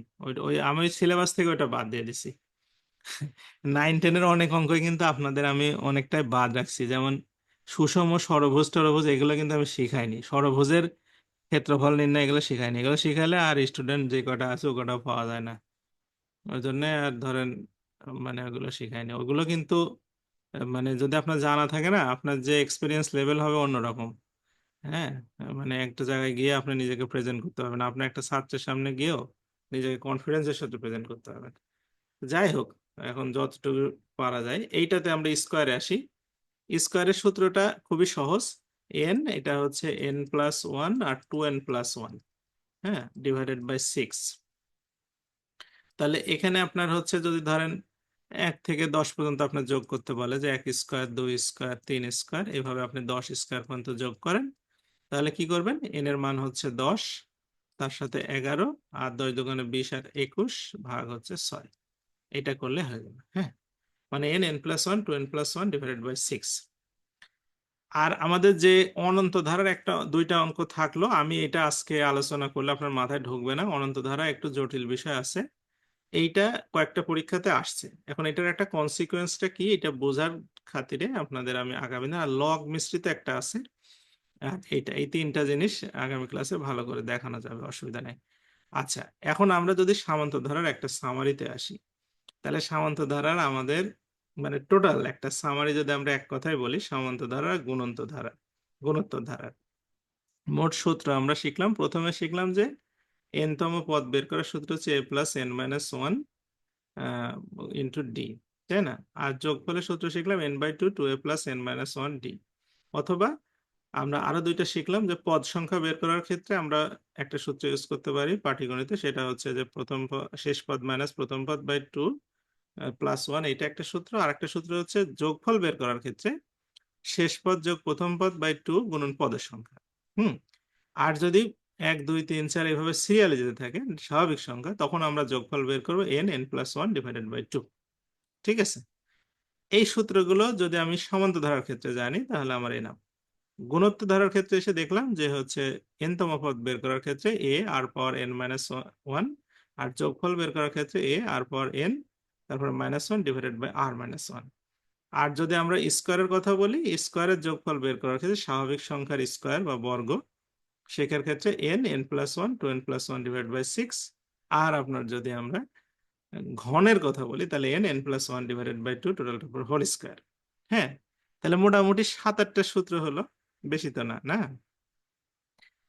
আর আরো কিছু ছিল, দেখ ওগুলো লাগবে না, আপনাদের শেখালাম না। এগুলো যদি আপনার আয়ত্তের মধ্যে থাকে, মানে আমি যেভাবে বললাম, আপনি যদি এগুলো মানে বলতে পারেন অ্যাজ ওয়েল অ্যাজ ওই জায়গাতে অ্যাপ্লাই করতে পারেন, দেন ধারা আপনাকে কন্ট্রোল করতে পারবে না। হ্যাঁ, তো আমি ধারার একটা শীট দিয়ে দেবো নি আপনাদের হচ্ছে আজকে, শুধু ধারা দিয়েই। হ্যাঁ, বিশাল একটা শীট দিয়ে দেবেন, এই ধারা আপনারা প্র্যাকটিস করবেন বাসায়, যে যতভাবে পারেন বিভিন্ন অ্যাঙ্গেল থেকে, মানে সবগুলো প্র্যাকটিস করবেন, দেখবেন যে উত্তরের সাথে যেগুলো মিলে গেলে আপনি বুঝবেন যে না, আপনার ধারার একটা ধারণা আসছে। ভালো। আচ্ছা, আর একটা বিষয় আপনাদের হচ্ছে আমাদের ইয়েতে ছিল, আলোচনার মতো, পত্র লিখন, আবেদনপত্র, এগুলো কিভাবে লিখতে হয় বা কি অবস্থায়, সেগুলো সম্পর্কে কিছু মানে কথাবার্তা আজকে বলার কথা ছিল। আচ্ছা, পত্র লিখনের বিষয়টা হচ্ছে কি, এখন চাকরির পরীক্ষায় পত্র লিখনের মধ্যে শুধু 2টা পত্রই মানে আসলে আসে, আদারওয়াইজ কোনো পত্র আসে না। মানে বাংলার কথা আমি বলছি, একটা পত্র হচ্ছে আপনার ছুটি চেয়ে আবেদন, মানে আপনি যদি চাকরি পান তাহলে আপনার ছুটি নিতে হবে। তো এই ছুটি কিভাবে নিবেন সেটা সম্পর্কে হচ্ছে একটা আবেদন করা, 1 নম্বর কথা। 2 নম্বর হচ্ছে যে আপনি যখন চাকরিতে যোগদান করবেন তখন হচ্ছে আপনি আহ, মানে কি কি কি আবেদন দিবেন, যার কাছে যোগদান করতে যাচ্ছেন যোগদানের আবেদন। হ্যাঁ, এই 2টা পরীক্ষায় বেশি আসে। আর পত্র কত ধরনের হয়, হ্যাঁ পত্র মানে কত ধরনের হয় সেটা আমরা একটু বলি। প্রথমে আসে জেনারেল একটা আবেদন পত্র, অ্যাপ্লিকেশন যেটাকে আমরা বলি। সেটা হচ্ছে আপনি যে কোনো বিষয় সম্পর্কে ঊর্ধ্বতন কর্তৃপক্ষ বা যে কোনো ব্যক্তির কাছে মনোযোগ আকর্ষণের জন্য আপনি একটা পত্র লিখলেন, সেটার নাম হচ্ছে আবেদন পত্র। এটার এক ধরনের ফরম্যাট। একটা হচ্ছে ব্যক্তিগত পত্র, যেটা এখন আর নাই, এখন SMS, হোয়াটসঅ্যাপ, তারপরে মেইল, এগুলোর মাধ্যমে কথা আদান প্রদান হয়। হ্যাঁ, আর একটা হচ্ছে যে মানপত্র। মানপত্র কি জিনিস? মানপত্র হচ্ছে যে আপনার বিখ্যাত কোনো ব্যক্তি বা সম্মানীয় ব্যক্তিকে কোনো অনুষ্ঠানে আপনি যদি তাকে সম্মানিত করতে চান, তার উদ্দেশ্যে যে কথাগুলো বলবেন সেইগুলো নিয়ে একটা পত্র তাকে জমা দেওয়া বা তার হাতে দেওয়া, এটাকে বলা হয় মানপত্র। ঠিক আছে? আরেকটা পত্র আছে, সেটা হচ্ছে যে সংবাদপত্রে প্রকাশের নিমিত্তে আবেদনপত্র। এটা 2টা পার্ট থাকে, একটা হচ্ছে আবেদন আর একটা থাকে হচ্ছে একটা চ্যাপ্টার লিখে আপনাকে প্রকাশ করার জন্য পাঠাতে হয়। আরেকটা পত্র আছে, সেটা হচ্ছে আপনার এই চাকুরিতে আবেদনপত্র। মানে চাকরি যখন আপনি পাবেন, চাকরিতে হচ্ছে আবেদনপত্র। এই বিভিন্ন প্যাটার্ন আছে। আরেকটা পত্র আছে, সেটা হচ্ছে নিমন্ত্রণ পত্র। যে নিমন্ত্রণ পত্র মানে বিয়ে শাদী বা আপনার হচ্ছে অন্যান্য বিভিন্ন অনুষ্ঠানের কিছু আছে, এগুলো আগে খুব চর্চা হতো, এখন আসলে কোনো কিছুরই চর্চা নাই। এখন শিল্প সাহিত্য সংস্কৃতি সব চর্চা বন্ধ। হ্যাঁ, আচ্ছা, তো যাই হোক, তো এই যে পত্রগুলোর কথা আমি বললাম, এর মধ্যে আপনাদের শিখতে হবে, মূলত আমরা যেটা বলি সেটা হচ্ছে ব্যক্তিগত আবেদনপত্র অনেক সময় লিখতে আসে, তবে ওই যে ছুটির আবেদন, আরেকটা হচ্ছে আপনার কি বললাম ওই যোগদানের আবেদন, এই 2টা ডেফিনেটলি আপনাকে শিখতে হবে, এটার কোনো হচ্ছে বিকল্প নাই। আচ্ছা, আবেদনপত্র বাংলায় লেখার ক্ষেত্রে বা পরীক্ষায় স্পষ্ট করে লেখার ক্ষেত্রে আপনি কি করবেন, করণীয় কি, কিভাবে লিখবেন, এইটা সম্পর্কে আমাদের ট্রেনিং এ একদিন সারাদিন ক্লাস হয়েছিল। যে একজন সচিব উনি ক্লাস নিয়েছিলেন যে মানে অফিসিয়াল লেটার যেগুলো অ্যাপ্লিকেশন সেগুলো কিভাবে লিখতে হয়। আমরা দীর্ঘ সময় ধরে এগুলো বোঝার চেষ্টা করছিলাম। আমার যতটুকু মনে আছে বা আমি যতটুকু জানি সেটা আপনাদের আমি একটু মানে দেখাতে পারি। হ্যাঁ, আপনারা ভবিষ্যতে আরো বড় জায়গায় যাবেন, অনেক ভালো ট্রেনিং ট্রেনিং করবেন, তখন আপনারা শিখতে পারবেন। বাট আমার যতটুকু নলেজ আছে আমি ততটুকু আপনাদের একটু দেখানোর চেষ্টা করি। ঠিক আছে? আচ্ছা, যেমন আপনি সবার শুরুতে যখন কোনো ইয়েতে পত্র লিখবেন, মানে আপনার কাউকে যখন কোনো পত্র লিখবেন, সবার শুরুতে লিখবেন তারিখ। ঠিক আছে? মানে আপনি বস না হওয়া পর্যন্ত এভাবে লিখতে হবে। বস হলে আরেক প্যাটার্ন আছে, তারিখ। তারিখ লেখার পরে আমরা নর্মালি যে কাজটা করি সেটা হচ্ছে সচরাচর এরকম একটা বিসর্গ চিহ্ন দিই। এটা হচ্ছে প্রথম ভুল। হ্যাঁ, এই বিসর্গ চিহ্ন দেওয়া যাবে না, আপনাকে দিতে হবে কোলন চিহ্ন। ঠিক আছে? বিসর্গ আর কোলনের মধ্যে তফাৎ দেখেন, দুইটাকে পাশাপাশি দিলে বুঝতে পারছেন এর মাঝে দুইটা ছিদ্র আছে আর ওর মাঝে কিন্তু ভরাট। হ্যাঁ, আচ্ছা, তারিখ লেখার ক্ষেত্রে আপনি কিভাবে লিখবেন?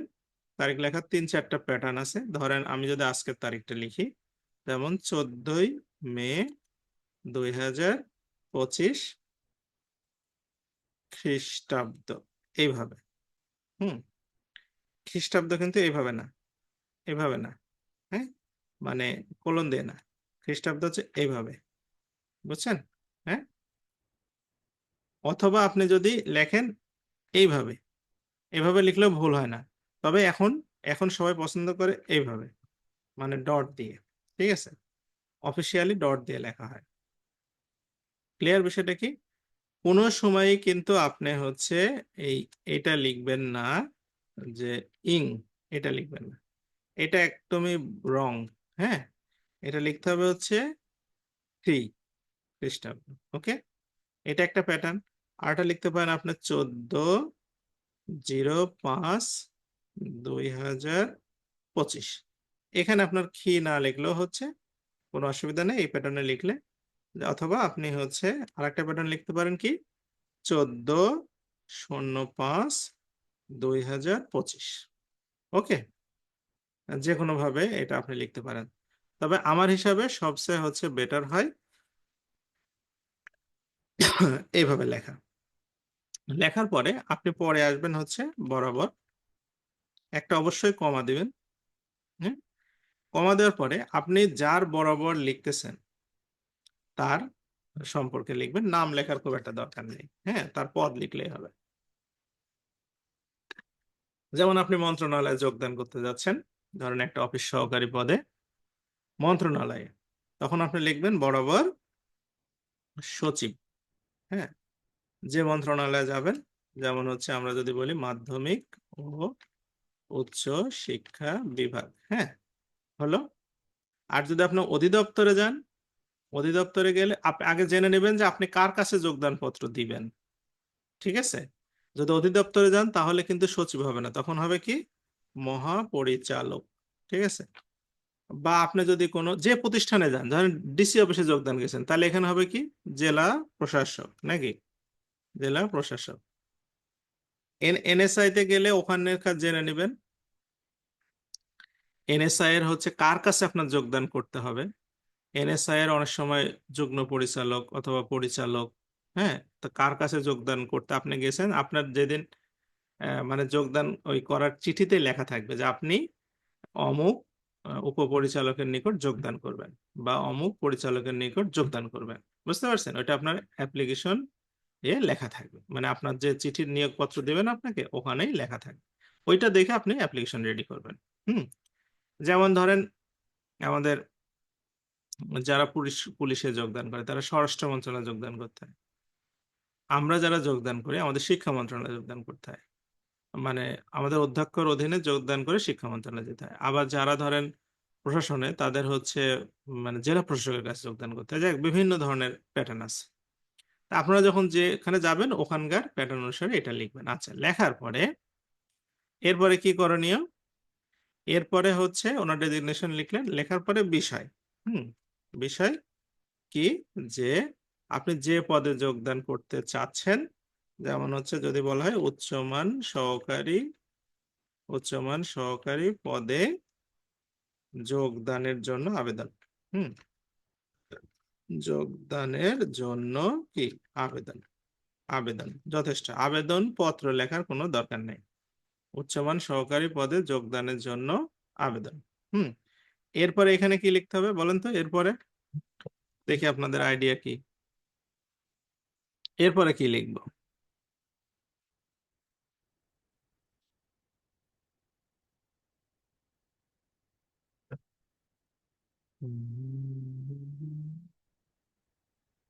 এই অ্যাপ্লিকেশন আর কিছু লেখা লাগবে না। জনাব, আমিনুল লিখছে হচ্ছে জনাব।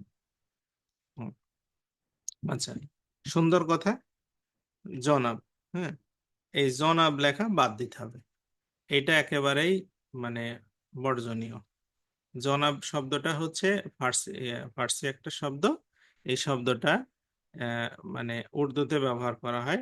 জনাব বলতে হচ্ছে যারা একটু মানে আহ, কি বলবো, যাদের একটু অহংকার বেশি, মানে যাদের একটু পার্ট বেশি, তাদেরকে বোঝানোর জন্য জনাব ব্যবহার করা হয়। হুম, এই শব্দটা বাদ দিতে হবে। আচ্ছা, আরেকটা হচ্ছে উম, আপনারা জানেন যে আপনি যখন কোনো আবেদন লিখবেন তখন কোনো সংক্ষিপ্ত রূপ লেখা যাবে না। যেমন আপনাকে বলা হলো যে বাগেরহাটের একটা কলেজ আছে, নাম হচ্ছে পিসি কলেজ। হ্যাঁ, ঠিক আছে, আপনি এটা লিখতে পারবেন না। আপনাকে লিখতে হবে কি প্রফুল্লচন্দ্র কলেজ, যেটা পিসি কলেজ। তারপরে ধরেন আমাদের নাটোরে আছে হচ্ছে এনএস কলেজ। হ্যাঁ, এনএস কলেজ, আপনাকে বলতে হবে কি এটা অ্যাপ্লিকেশনে লেখার সময় নবাব সিরাজউদ্দৌলা কলেজ, ঠিক আছে, সিরাজউদ্দৌলা দৌলা কলেজ, এইভাবে লিখতে হবে। কোনো সংক্ষিপ্ত রূপ ব্যবহার করা কোনো ধরনের একটা এমএম কলেজ। হ্যাঁ, এমএম কলেজে কি, ওনার নাম কি ছিল, মতিলাল কি ছিল, নাম তো ভুলে গেছি। নোমেয়ার এমএম কলেজের পূর্ণ রূপ কি? ও, এমএম এ মাইকেল মধুসূদন। আচ্ছা, আরেকটা জায়গায় এমসি কলেজ একটা আছে সিলেটে মনে হয়, মুহুরীলাল, মুহুরী চাঁদ কলেজ, হ্যাঁ ওইটা। সিলেটে এমসি কলেজ আছে একটা, মুহুরী চাঁদ কলেজ। হ্যাঁ, তো এরকম। তো যাই হোক, আপনি এখানে প্রথমে লিখবেন হচ্ছে কি মহোদয়। আচ্ছা, কেন সংক্ষিপ্ত রূপ লিখতে হয় না, যে কথাটা বলছিলাম, সংক্ষিপ্ত রূপের প্রচলন করছিল হচ্ছে ব্রিটিশরা। এটা হচ্ছে মানুষকে অবমাননা করার জন্য এই কথাটা বলা হতো, ঠিক আছে। কাউকে তারা পূর্ণ রূপ ধরে ডাকতে পারতো না, ব্যঙ্গ করে সংক্ষিপ্ত রূপে, যেমন প্রফুল্ল চন্দ্র রয়, এটা ডাকা এত সহজ কাজ না। হুম, তখন বলে যে হচ্ছে পিসি। হ্যাঁ, পিসিকে ডাকো, তার মানে প্রফুল্ল চন্দ্রকে ডাকো। তারপরে আর পি সাহাকে ডাকো, আর পি সাহাকে ডাকো, আর পি সাহা মানে কি রণদা প্রসাদ সাহা, এত সহজ তো না, তাই না? হ্যাঁ, মুখস্থ রাখা বা এটা, তখন বলতো আরপি কে ডাকো, মানে এই ধরনের যে পিয়ন টিয়ন ডাকো এরকম বলে না, মানে অবজ্ঞা করে কথা বলে না। এই অবজ্ঞা করার জন্য ব্রিটিশরা সংক্ষিপ্ত রূপটা চালু করে গেছিল। নবাব সিরাজদৌল্লাহকে যদি আপনি বলেন এনএস কে ডাকো, এটা কোনো মানানসই হলো? তাহলে নবাব সিরাজউদ্দৌলা, এই কথার যে ওয়েট আর এনএস এর যে ওয়েট আকাশ পাতাল তফাৎ না। তো এই জন্য ব্রিটিশরা চালু করছিল, আমরা কোনো সময় কাজ করব না, মহোদয়ের পরে আমরা হচ্ছে এখানে কমা দেব। এরপরে আপনারা এই যে বিনীত নিবেদন বা এইসব কথাবার্তা লিখবেন না, এগুলো হচ্ছে আর চলে না। আপনারা লিখবেন যথাবিহিত সম্মান প্রদর্শন পূর্বক পূর্বক সবিনয় নিবেদন, ঠিক আছে। এইটা হচ্ছে আপনাদের প্রথম ভাষা। হ্যাঁ, সবিনয় নিবেদন এই যে আমি, ঠিক আছে, দুর্জয় নাইম নাকি নাম, দুর্জয় নাইম। হ্যাঁ, হ্যাঁ, হ্যাঁ, ইংলিশের ক্ষেত্রে এখানে, এখানে স্যার লিখলেই হবে, অসুবিধা নেই। আমি দুর্জয় নাইম।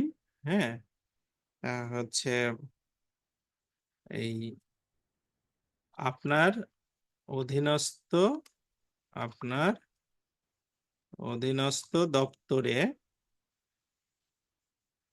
দপ্তরে গত গত কত তারিখে পরীক্ষা হয়েছে, ধরেন 2 তারিখে, 2/5/2025 তারিখে যে পরীক্ষা অনুষ্ঠিত হয়েছে সেখানে উত্তীর্ণ হয়ে পরীক্ষা অনুষ্ঠিত, তাই না?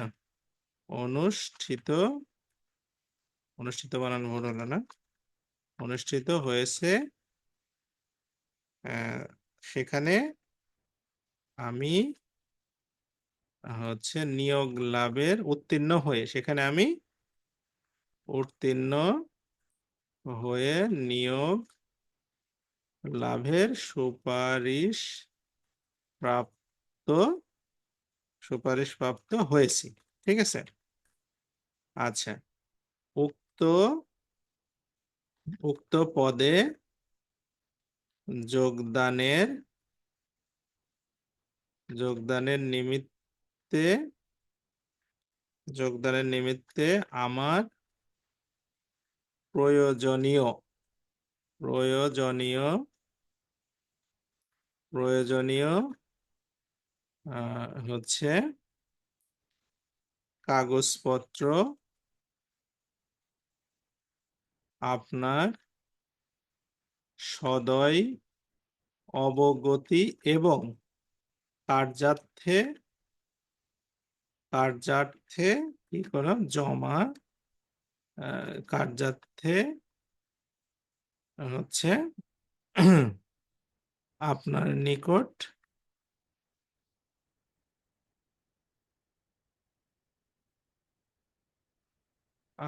নিকট জমা দিলাম, বা এভাবে লিখবেন। হ্যাঁ, তারপরে লিখবেন যে অতএব আমাকে উক্ত পদে যোগদানের অনুমতি দান করে, হ্যাঁ, হচ্ছে আহ, অনুমতি দান করে উক্ত পেশার সাথে আমাকে সংশ্লিষ্ট থাকার সুযোগ দেবেন, এরকম ভাবে কথাবার্তা লিখবেন। হ্যাঁ, আর শেষে গিয়ে কি তো লিখতে হবে, শেষে গিয়ে আপনি আহ, লিখবেন যে বিনীত লিখে আপনার নাম, অবশ্যই নাম, হ্যাঁ নাম কিন্তু অবশ্যই, এই নামটা পরীক্ষার খাতার ক্ষেত্রে স্পষ্ট নাম লেখার দরকার নেই, এটার নাম লিখে দিবেন। তারপরে আপনি যখন যোগদান করতে যাবেন, রোল নাম্বার, মোবাইল নাম্বার, হুম, স্থায়ী ঠিকানা, ঠিক আছে, স্থায়ী ঠিকানা, আর এগুলো থাকলে মোটামুটি হয়। আর এটা সংযুক্তি, সংযুক্তিতে কি কি রাখবেন, যা যা রাখবেন সিরিয়ালি এভাবে লিখতে হবে। ঠিক আছে, 1 2 3 এভাবে লিখতে হবে। হ্যাঁ, তো এরকম মানে আপনার এটা যে কোনো আবেদনের বেসিক ফরম্যাটই এটা। ঠিক আছে, এটা বেসিক ফরম্যাটই এটা এটা উপর ভিত্তি করে আপনি অন্যনাগুলো সুন্দর করে একই প্যাটার্নে লিখতে পারবেন। আর যখন কোনো সিভি লিখবেন চাকরির পরীক্ষার জন্য,